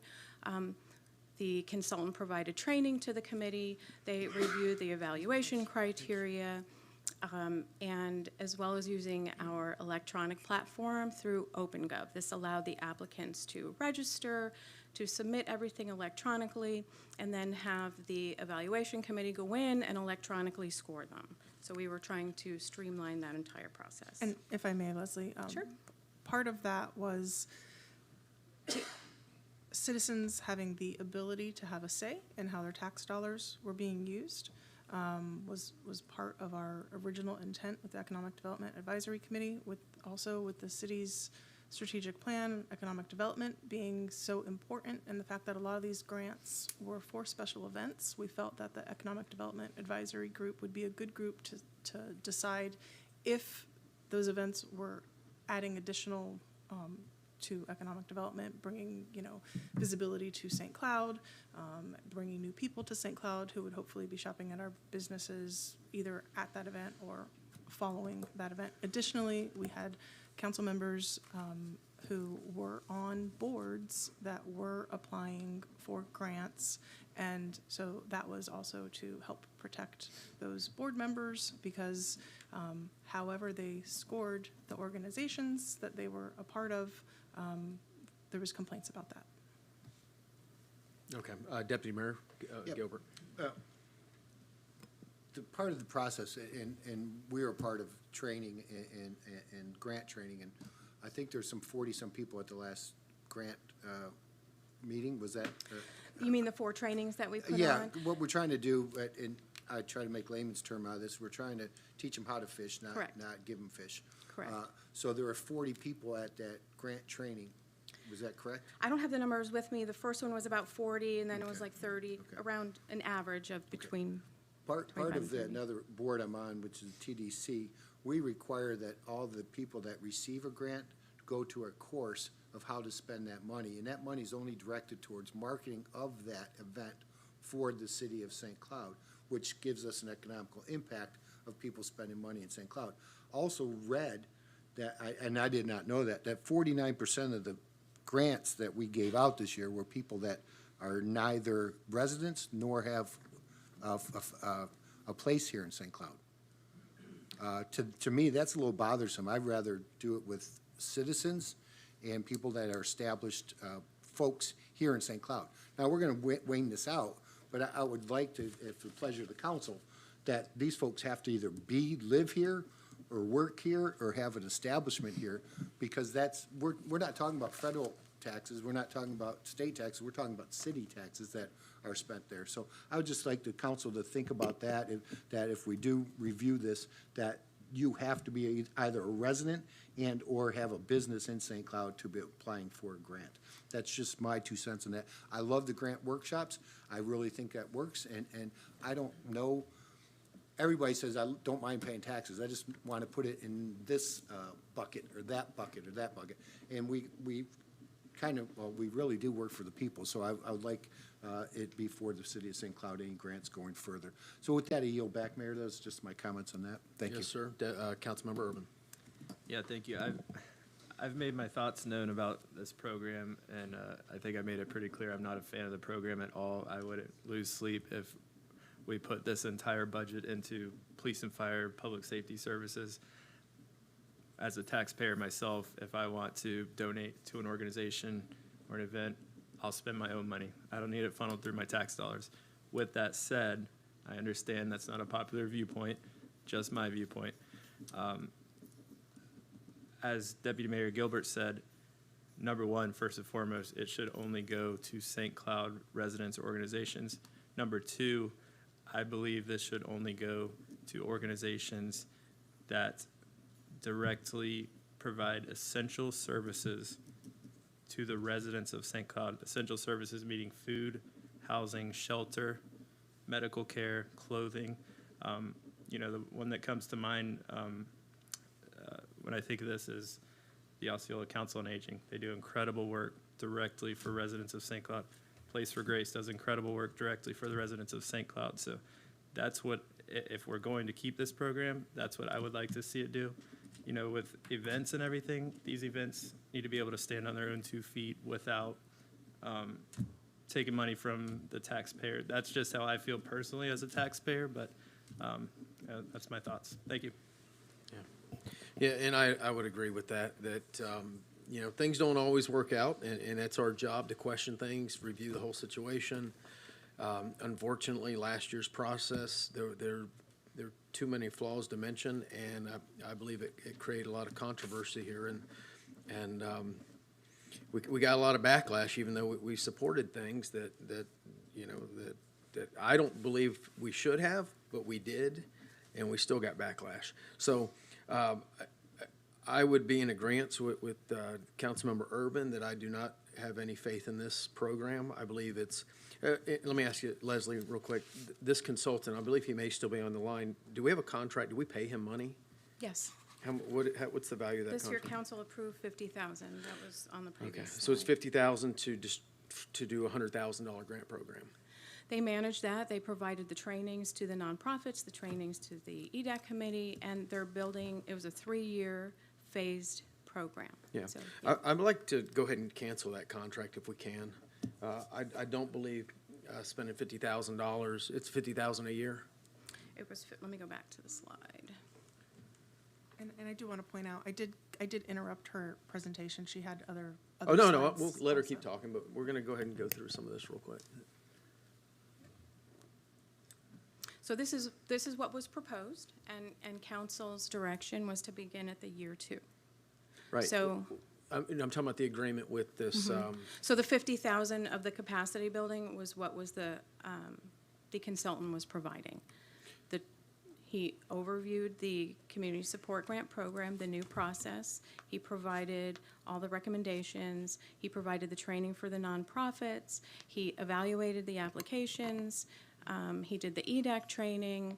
He helped work through the awards, and now is why we're here. We're getting ready to move into the year 3 implementation, and we were hoping for some feedback. Okay, so capacity building, that's the amount that he was awarded to do this consulting? 25,000, then 50,000, another 50,000? Well, they skipped So- year 1, so we jumped right in at year 2. Okay. Mm-hmm. But he did get 50,000 in year 2? Correct. And he's getting, so we're gonna enter into 50,000, spending $50,000, but only give out $50,000 worth of grants. Correct. But he's gonna make $50,000.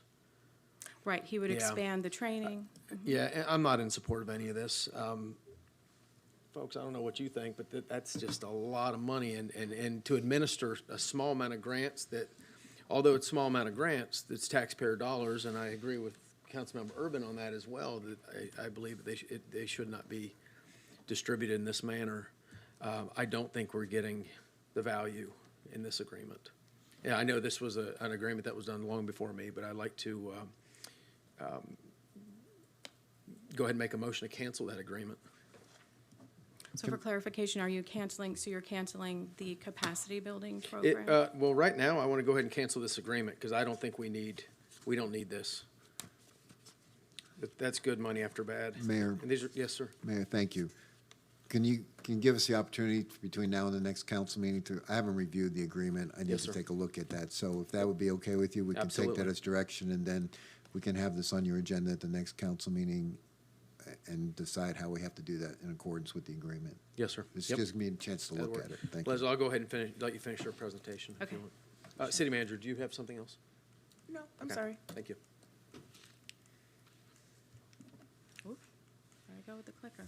Okay, so by June 30th, all of the awarded nonprofits are to submit a final summary. And within their final summary, here they demonstrate their accountability, the impact of their programs. It helps us, the stakeholders, understand what their programs were for, supports the future funding, because one of the eligibility requirements was to provide that final summary. If they don't, they couldn't move on to the next funding cycle. And again, here we are at the program improvement. We did receive very good feedback from the participants of the trainings that we gave on the grant writing and the resource training and budgets and all. So again, here we are, getting ready to do year 3 implementation. And, we got good feedback on the capacity building and hoping for some kind of other feedback. I appreciate your feedback, Councilmember Gilbert. All right, thank you. Appreciate it. Thank you. All right. Next up, we have discussion regarding St. Cloud Chamber and Main Street agreements. I'll let the city manager go ahead and start off on that. Yeah, I'm sorry, I actually had a question based on the direction from last year also. It's not you, Leslie, thank you. Well, actually, so we got direction on canceling the contract. I need to know the direction on the amount that you want to include for grants or no grants. I don't know that I saw 3 heads on, do we still want to reduce it to 50, or did you want to eliminate it? I think right now, 0. I think we're not even discuss it until, maybe the next meeting when we talk about this agreement with when Basically Amber. put the program on hold until the Yeah, next put the meeting. program on hold. We're So not going to include that. placeholder in the budget, just that's. No. So Yes, we put the amount as a placeholder. The but year 3 or year No, 2? just the amount. Well, I see what you're saying. Disregard this program that's been in place, but the amount, the $100,000, or is it 150? What's the amount? That's why, so. Well, I'm asking you year- what's- Year 2 was $100,000 in grants that we gave away. Year 3 was supposed to go down to $50,000 in grants that we give away. So that's the I think the number. So that- basically, you got a $100,000 line item for this Yeah. program. And I would leave it at 100, but I agree with Councilmember Urban's comments. They should be for a different uses than that we've been giving them out in the past. Okay, and then one more question. Last year, the direction was also to stop, we had line item, within our budget, we had line items for Help Now, for the transition house. I'm sorry, I had it printed on a piece of paper. Help Now, the transition house. Find my piece of paper, I'm sorry.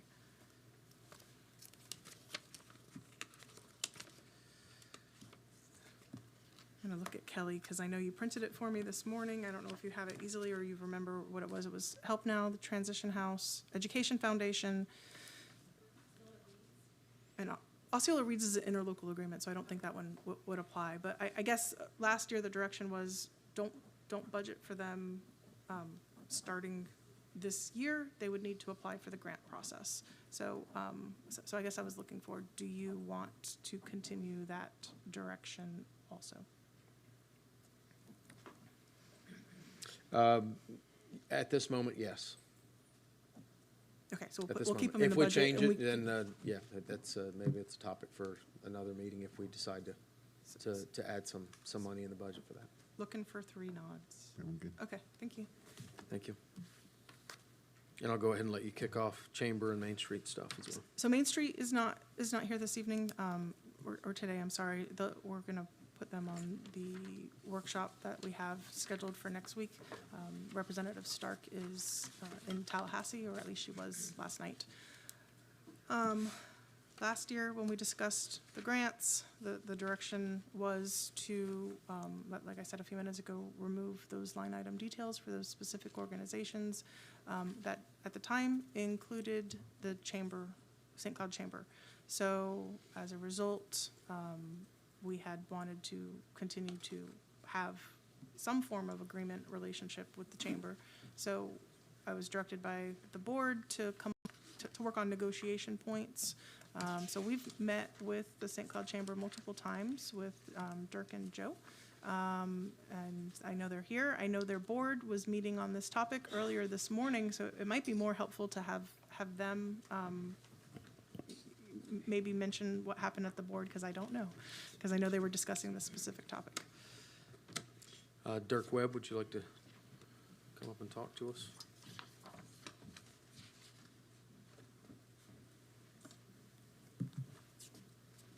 I really want so badly to say good evening, but apparently it's not. Well, good morning, Mayor, Council.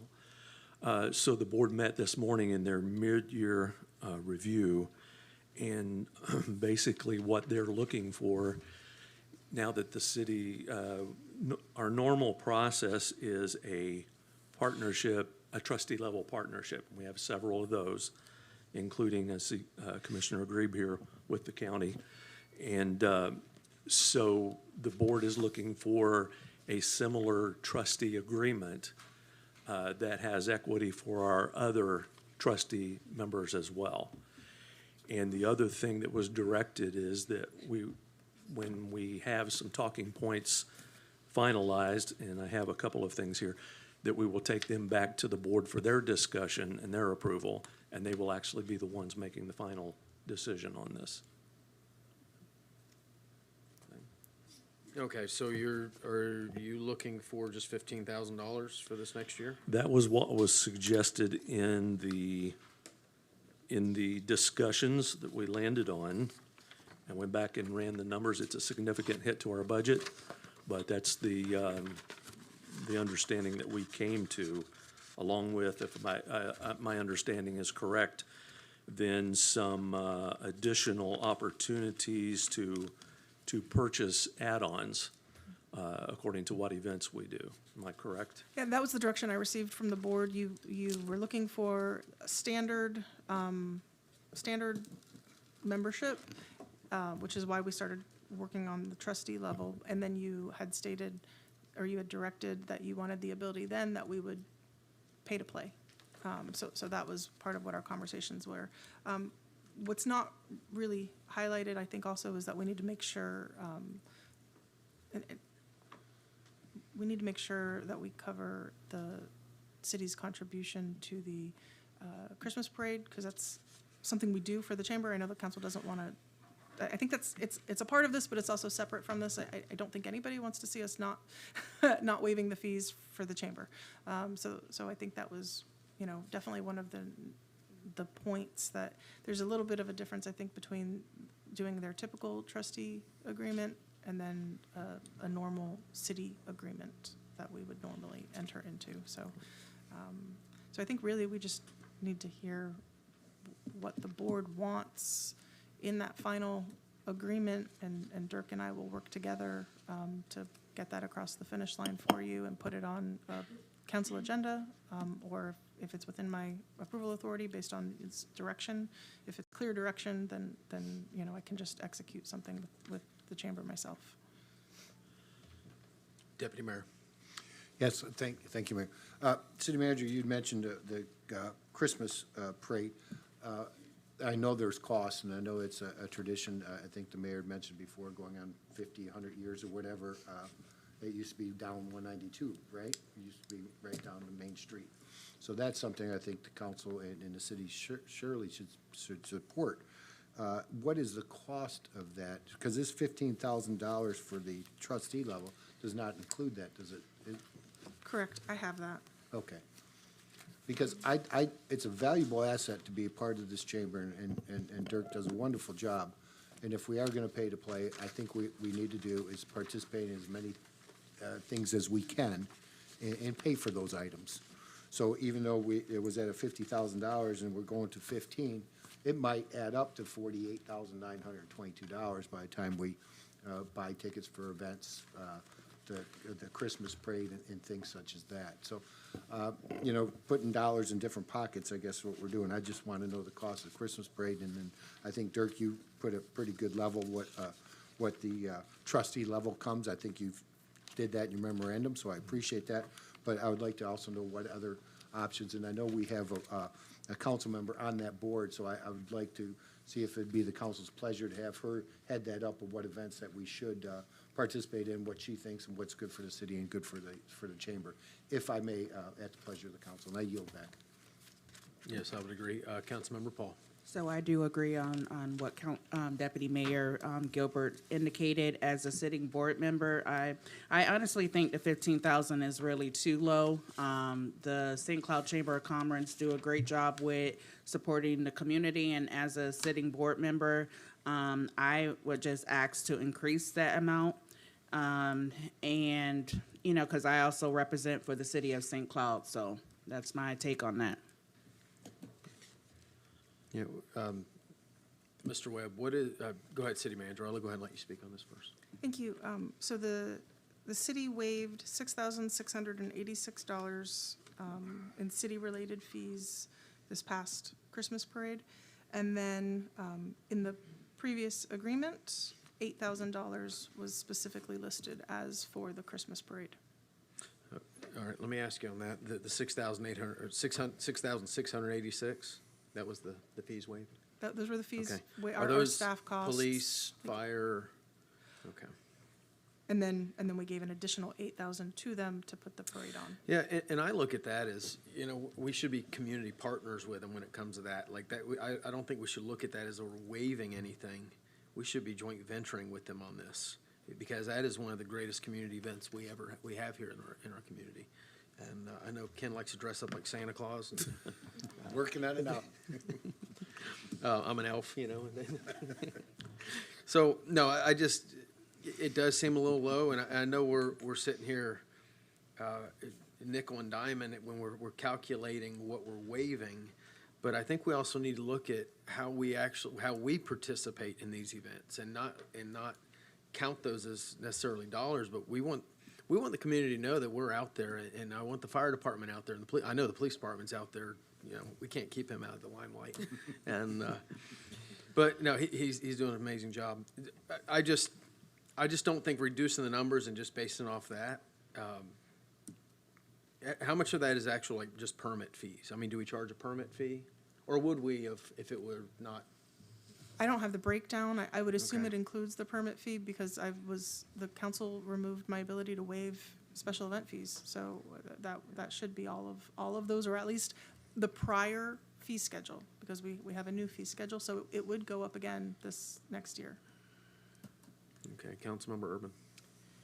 Yeah, I would just sort of echo what Deputy Mayor Gilbert said about, you know, the $15, that's our base membership.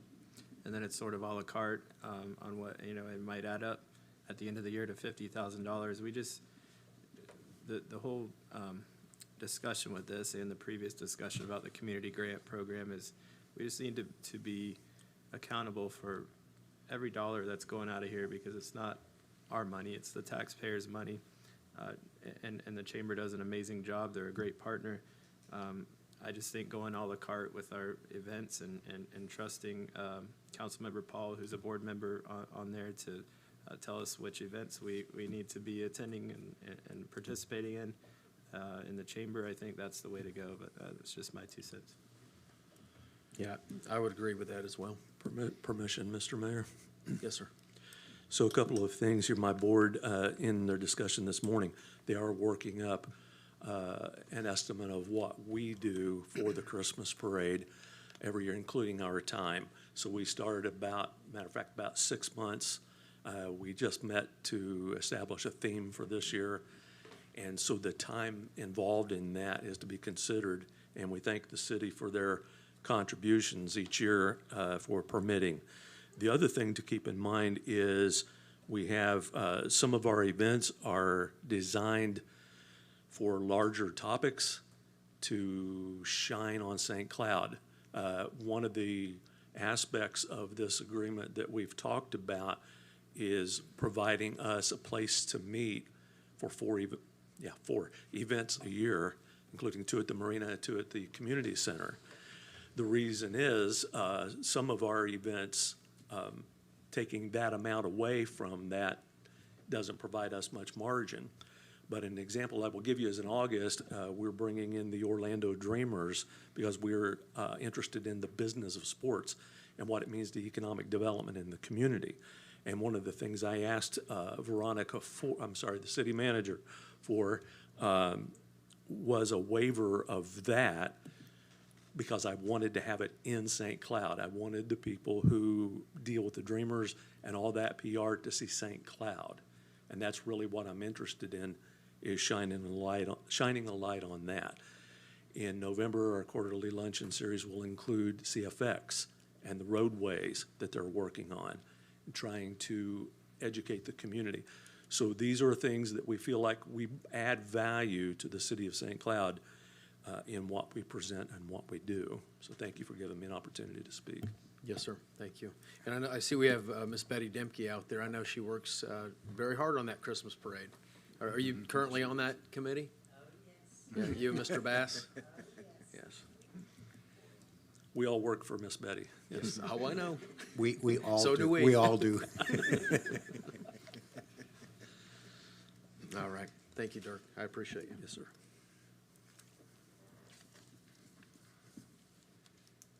All right. So, yeah, I believe that was the consensus that we're going to move forward with a kind of an à la carte, kind of a breakdown. Yeah, if Ms. Paul would take that lead and things, and when partnership comes up, if it's going to be a larger dollar value for us to participate in the parade as a partner, you know, let's look at that, what their costs are. I agree with Dirk, time is money, so the prep time is costing money too, as I think is what he said during his presentation, which was adequate. So those are things I would ask if council pleasure to have Councilwoman Paul to do that and put it together on a sheet for us to look at. So it may be this amount, it may be more, it may be less, and I think that's the best way we go look at it, because Councilmember Urban's truly very, very right. It's not our dollar, so spend them wisely. So, yeah, Dirk. I think so. Yeah, and that, I'm sorry, Councilman. No, I was going to ask Dirk, is this all the events that you have listed, or are there more?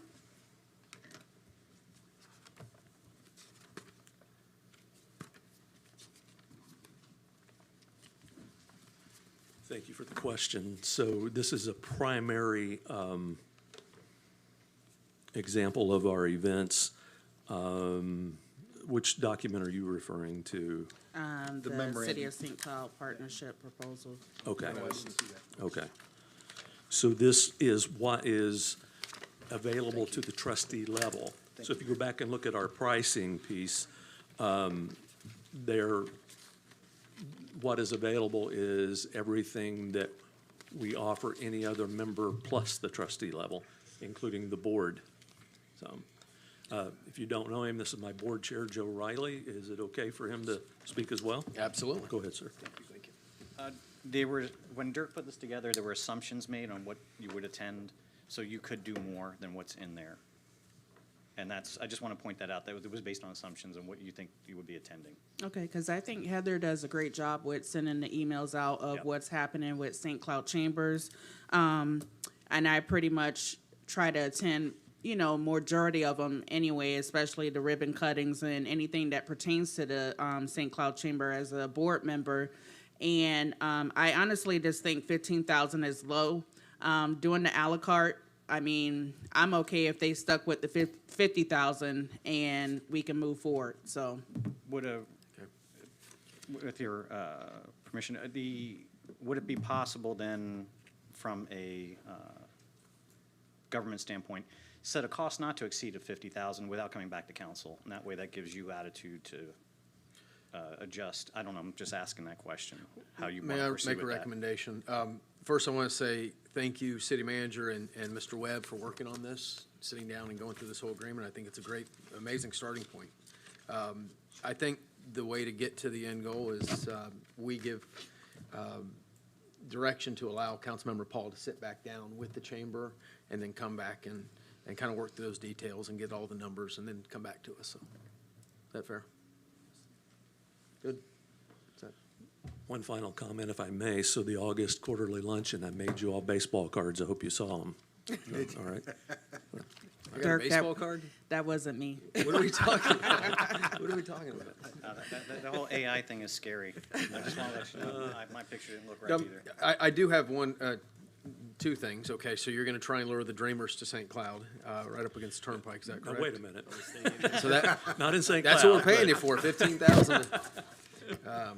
The other thing is, I know Rob does a great job at Osceola Heritage Park with the politics in the barn and all that. But is there any way we can try and get some of more of those activities here? So in St. that was the Cloud? point in adding the 2 and the 2, was to try, so to be clear, Osceola Heritage Park is a member of ours as well. So we try to take good care of Rob too. But yeah, we want to bring more of the events to St. Cloud. So that was the reason we asked for kind of a waiver for the year for 4 events. So we could go back to doing the marina and the community center. Okay. And also the Civic Center, right? We could do some events in there as well. Could, All right. Councilmember Urban. Just a quick comment on that. We've got to, as a city, work on getting some better event space here in our city, because I know there's been groups and organizations that have wanted to do conferences and meetings here in St. Cloud, and we just don't have the space to fit everybody. So maybe when the Dreamers build their stadium here, they can put some event space next to it. Yeah. I've lost control of this one. And we have an in-house consultant here that I don't know what the city pays them, but we got him on a cheap rate. That's exciting. That's exciting. Yeah. Let me be clear. It's just a discussion, okay? We appreciate It's you doing not that for bringing us. the- Next up, the Minnesota Well, Vikings, right? Those investors that one of the major investors already investing in our community. So doing a major project and multiple projects here. So I am familiar with them. So whatever you can do, Dirk, make us happy, make us proud. Thank you. Thank you. And so we're not going to discuss Main Street. Well, actually, that was part of why I had my light on. Ms. Paul is the board member on Main Street also, so I don't know if the board wants to maybe give me direction to have her meet with Paula similarly rather than having the workshop next week, or if we'd like to start with Representative Stark, next week, and then give direction at that point, or if you want to follow the same path that we just received. Councilmember Fletcher. He beat you to it. This is one of the items that I had previously brought up to go through the historic preservation process. The intent of it is to see if there's ways that we can streamline the process while also encouraging, historic preservation. So if we could, maybe wait till we have. You're talking about with representatives Main Street, integrating it into historic preservation? Right, because I mean, they have it, I believe they assisted in coming up with the historic preservation ordinance, so I think that their guidance would be, helpful in the decision that we make. Okay. Deputy Mayor Gilbert. That's a great suggestion, because those two do work hand in glove. I would suggest that we do the same format with Councilwoman Paul, because she's already there at the table, might as well bring it out, use the same format, so not to be confused with one group or another, and have that format. That's my only suggestion to make. I'm not trying to make it easier, but if it works, why change it? Yeah, we're trying to put you to work. Councilmember Paul. I was just gonna add to that, I would like to wait on Rep. Stark to provide her, plan of action and then take it from there, so. Yeah, we trust that you'll be able to work with her and work out some details, so. All right, that's consensus is that good? So that is for the Main Street, we'll take it off of next week, and then the historic preservation presentation, we'll just wait until it comes, until, I guess, we're ready for Representative Stark to discuss that? You talking about what's on the agenda today? Right, 'cause I think Yeah, we that's can what- wait, I think if that's what- she's part of that as well, maybe come back with after. So Oh, was she gonna originally, give that? the Main Street organization provided a draft to city staff, and the city staff revised it and brought it to the city council for adoption. So we already have some challenges and some improvements that we know we would like to address. We do have a presentation to do that. But we can wait. I don't want to wait too long because it is impacting businesses. We get complaints about the fact that signs have to go through the historic preservation process, signs and doors and basic items that our current process is cumbersome. So. Okay, if Councilmember Paul can meet with Representative Stark or Main Street Director Stark next week or soon after that, and maybe we can have it on the next meeting agenda. Well, Is that she fine? had planned on attending the workshop on the 26th, so There's if one we on can 26th, keep that as is, and Okay. she can share with us what she has, so. Okay, but you'll work with her before then? Yes. So, okay, that works. Well, And then we can do the historic preservation at that time during the June workshop? 26th. June 26th, okay. Good? Everybody happy? Okay. So I think we have no first reading. City Attorney. Thank you, Mayor. I don't have anything other than I will be out of town all of next week, so I'm going on a short vacation, so I will have probably Patrick Brandt in my office, would be here for the workshop, and I'll get with staff on the historic preservation process beforehand to make sure they have my comments. Would the council mind if we rescheduled? I would really like Dan there for the historic preservation discussion. Well, it's going to be is that 26th next Yeah, week? next I'll be week. gone on the 26th. It's next week. Okay. Yeah, we can reschedule that to another week, whatever feels comfortable. Thank you. Thank you. I do We, participate. yeah, I know you love talking about historic preservation stuff.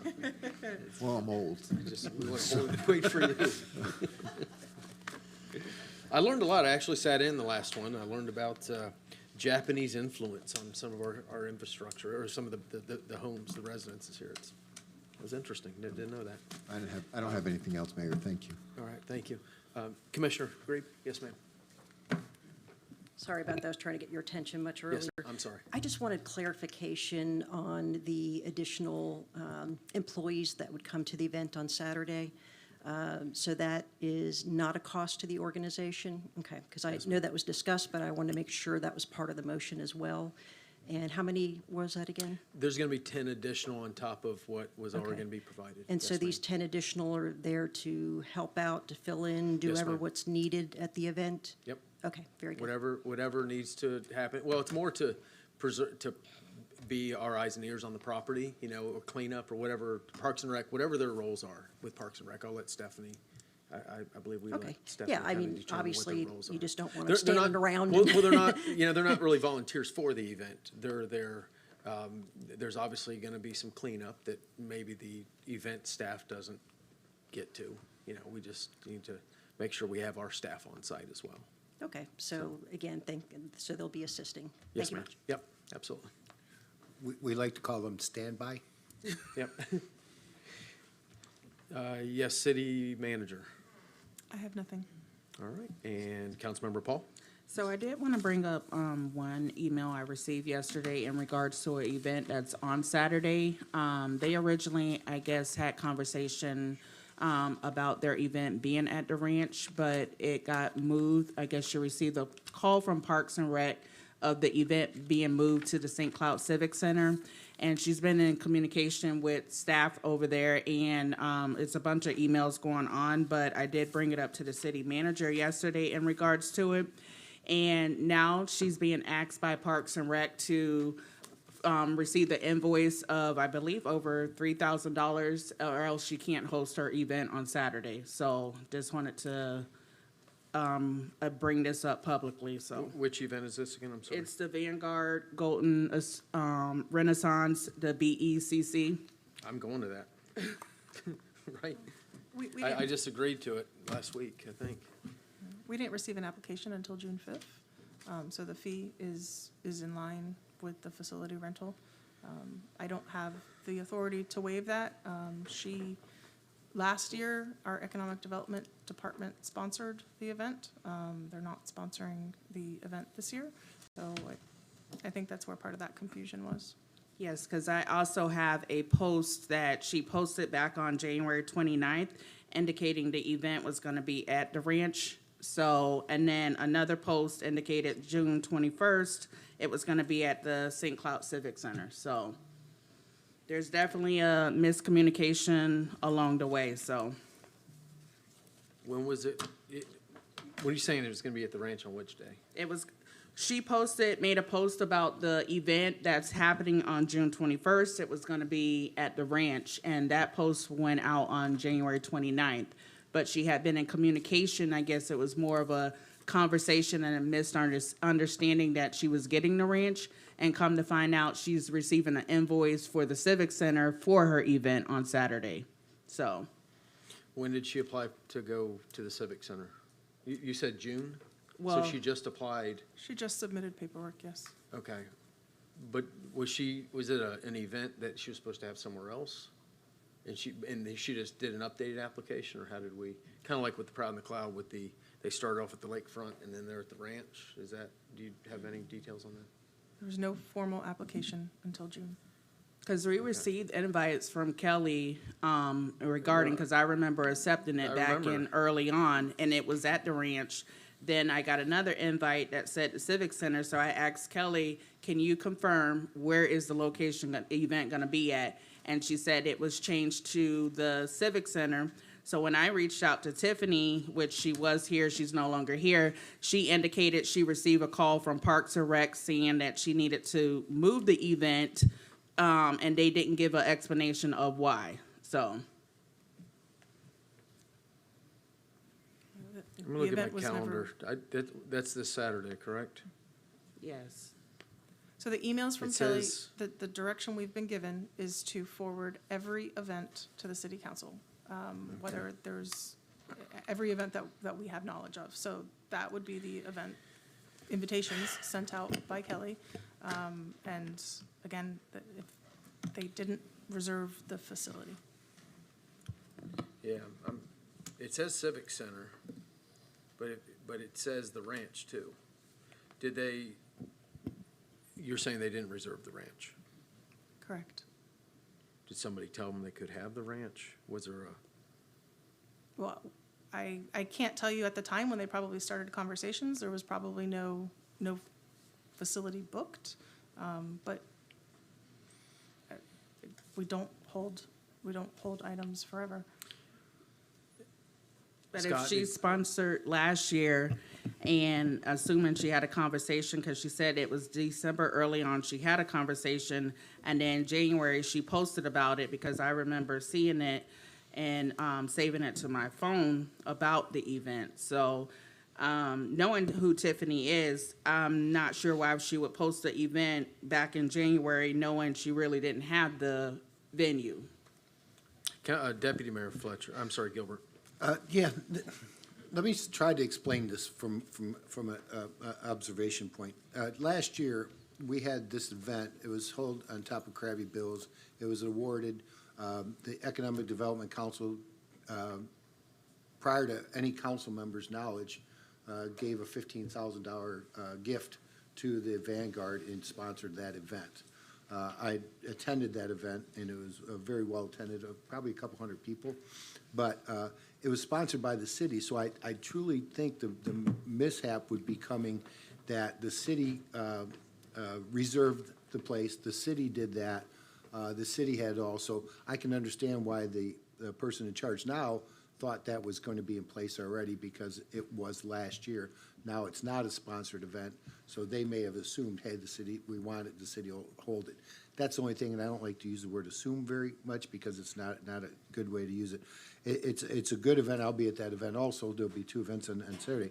But I think that's where the confusion is, Mayor, is that last year it was sponsored by the city. It was at Krabby Bill's. It was a luncheon venue that we went to, and the city had granted, I don't know if it was a grant or a gift or membership. I have to look back, but it was a $15,000 check that we gave them at the venue itself. I was there. So that's where the confusion may have lied, is that it was a city-sponsored event last year, so the reservations for the Krabby Bills may have been taken place by the Economic Development Department, and that's the only thing I can see how this got a little convoluted. But that's the only input I have. Other than that, I do not know, Councilwoman Paul, how that was reserved or not. I will tell you one thing, when reserving venues, I'll use the Orange County Convention Center at the time. The venue gets reserved when the application is filled out and when the deposit is given. That is when it becomes from gray to black. That's when it becomes a solid, is when that application is filled out, accepted, and the deposit's given. That's how most venues have, then that date, you can't lose that date. Now, there are venues that will put you on an A, B, and C. They'll charge you a lesser amount for using that venue, and if something else comes above it, which is a higher quality and a higher paying, then you then move to another facility that they have to offer, or different dates. And that's how things are done on that stair-step level of reserving and also contracting venues and facilities. That's the only thing I can add to that if we look at that in the future. But I would say, once you put your deposit down, once your application is filled out, whoever does that first gets that facility, is what I would suggest. Therefore, it's clarity. I yield back to you, Mayor. No, and that's, I think, the problem we have right now is about the $3,000 some odd dollar number where the event doesn't take place. When it was advertised as the ranch, was she given an indication that she could have it there at the ranch? It doesn't matter what day, but did our economic development work with her in any capacity to talk about that facility? So this was investigated yesterday by I learned about this yesterday, so our deputy city manager investigated it. Yes. Mayor, to your point, the event was held, and Deputy Mayor, you're correct, last year was held above Krabby Bill's at the Marina Building. There were conversations between the agency and with the Economic Development Department. We spoke with the Economic Development Director yesterday. She has indicated that she had multiple conversations with the organization that it would not be sponsored again by the city. There were no conversations that were held on reserving the facility through the Parks and Recreation Department, whether it was at the Civic Center or whether it was at the ranch. There was a tour that was given of the Civic Center with them that was back in March. We do have that date, but there was no other applications. There was no indication on anything that was done at that point. They did book the facility on June 5th.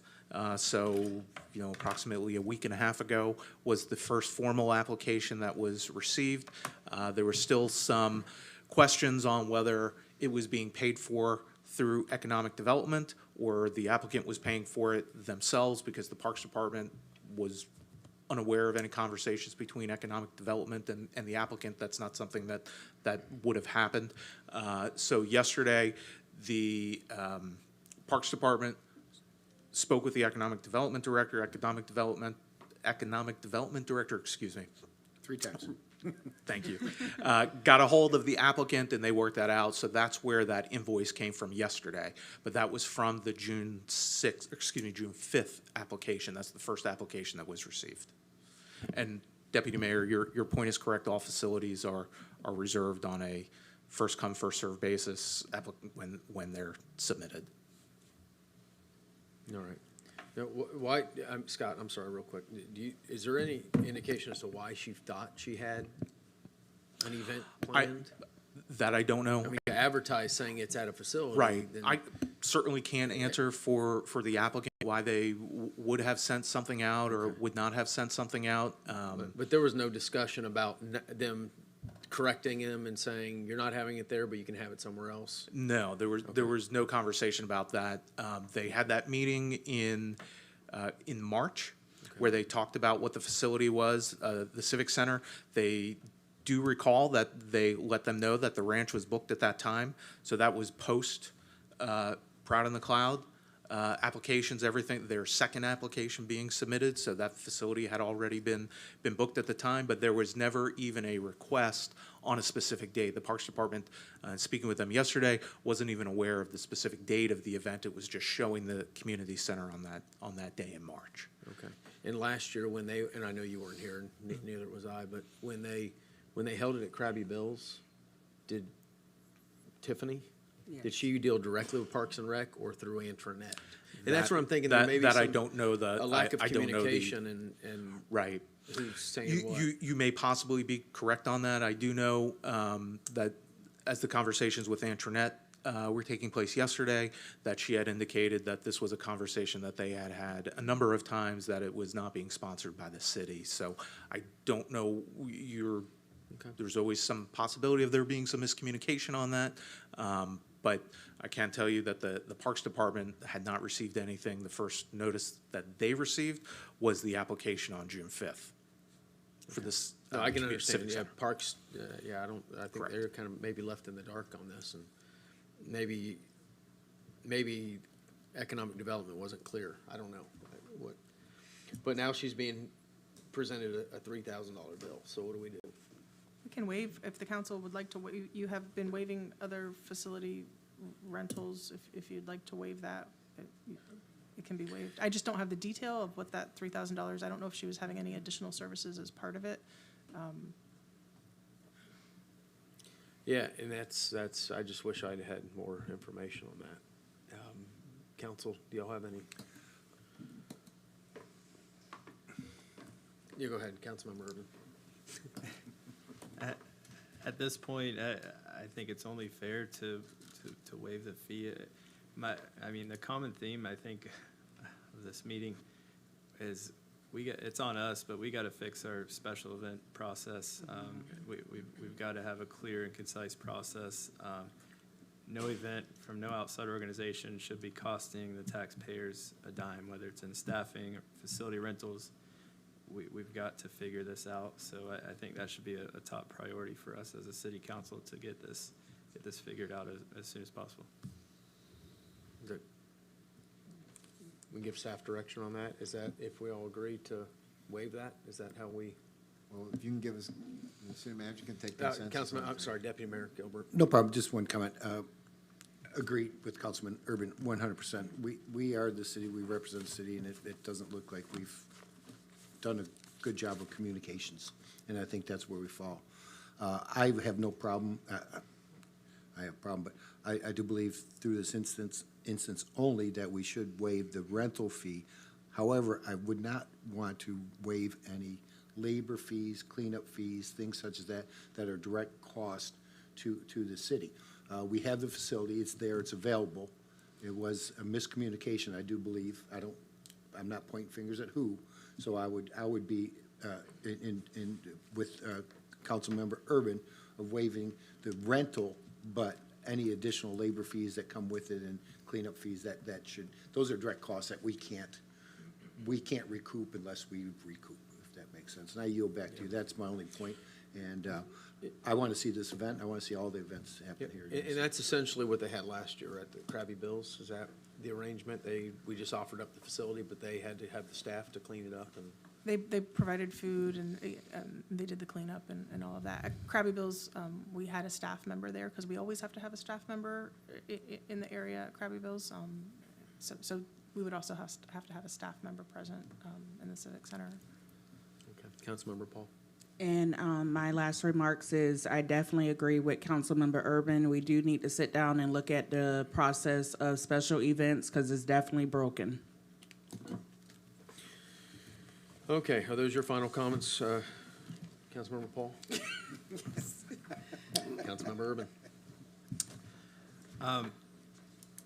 Listen, I mean, we've had some pretty contentious council meetings lately, emotions running high. I think we owe it to the residents of the city of St. Cloud to try to be as professional as possible up here and try to get along in a professional manner. I know emotions have been high. I know everybody up here has different viewpoints on things, different politics, different religions, everything, all of the above. You know, we say the Pledge of Allegiance before every meeting. It's liberty and justice for all. That's for all, for every single person in this room, for every resident of the city of St. Cloud. We shouldn't be seeking for things that are going to divide us. We should be seeking for uniting us as residents of the city and as Americans, as human beings. And I think we all owe that to the residents of the city. And I hope we can move on from here and just do the work that we were elected here to do. So that's my comments, and thank you for being here. Thank you. Councilmember Fletcher? I would echo those same comments, and that's all I have. And Deputy Mayor Gilbert? No comment at this time, thank you. All right, I have nothing else to add, but now we have our information section, report section. Thursday, June 19th, 2025, city offices closed in observance of the Juneteenth holiday. Friday, July 4th, 2025, city offices are closed in the observance of the July 4th holiday. Of course, we're going to be out there at the lakefront with fireworks. I think, does the chamber participate in stuff out there as well, or is it just, that's us, we do all that? That's the us now. fireworks? Okay. Thursday, July 10th, 2025, city council meeting, 6:30 PM at City Hall Council Chambers. And there are no reports at this time, and this meeting is adjourned.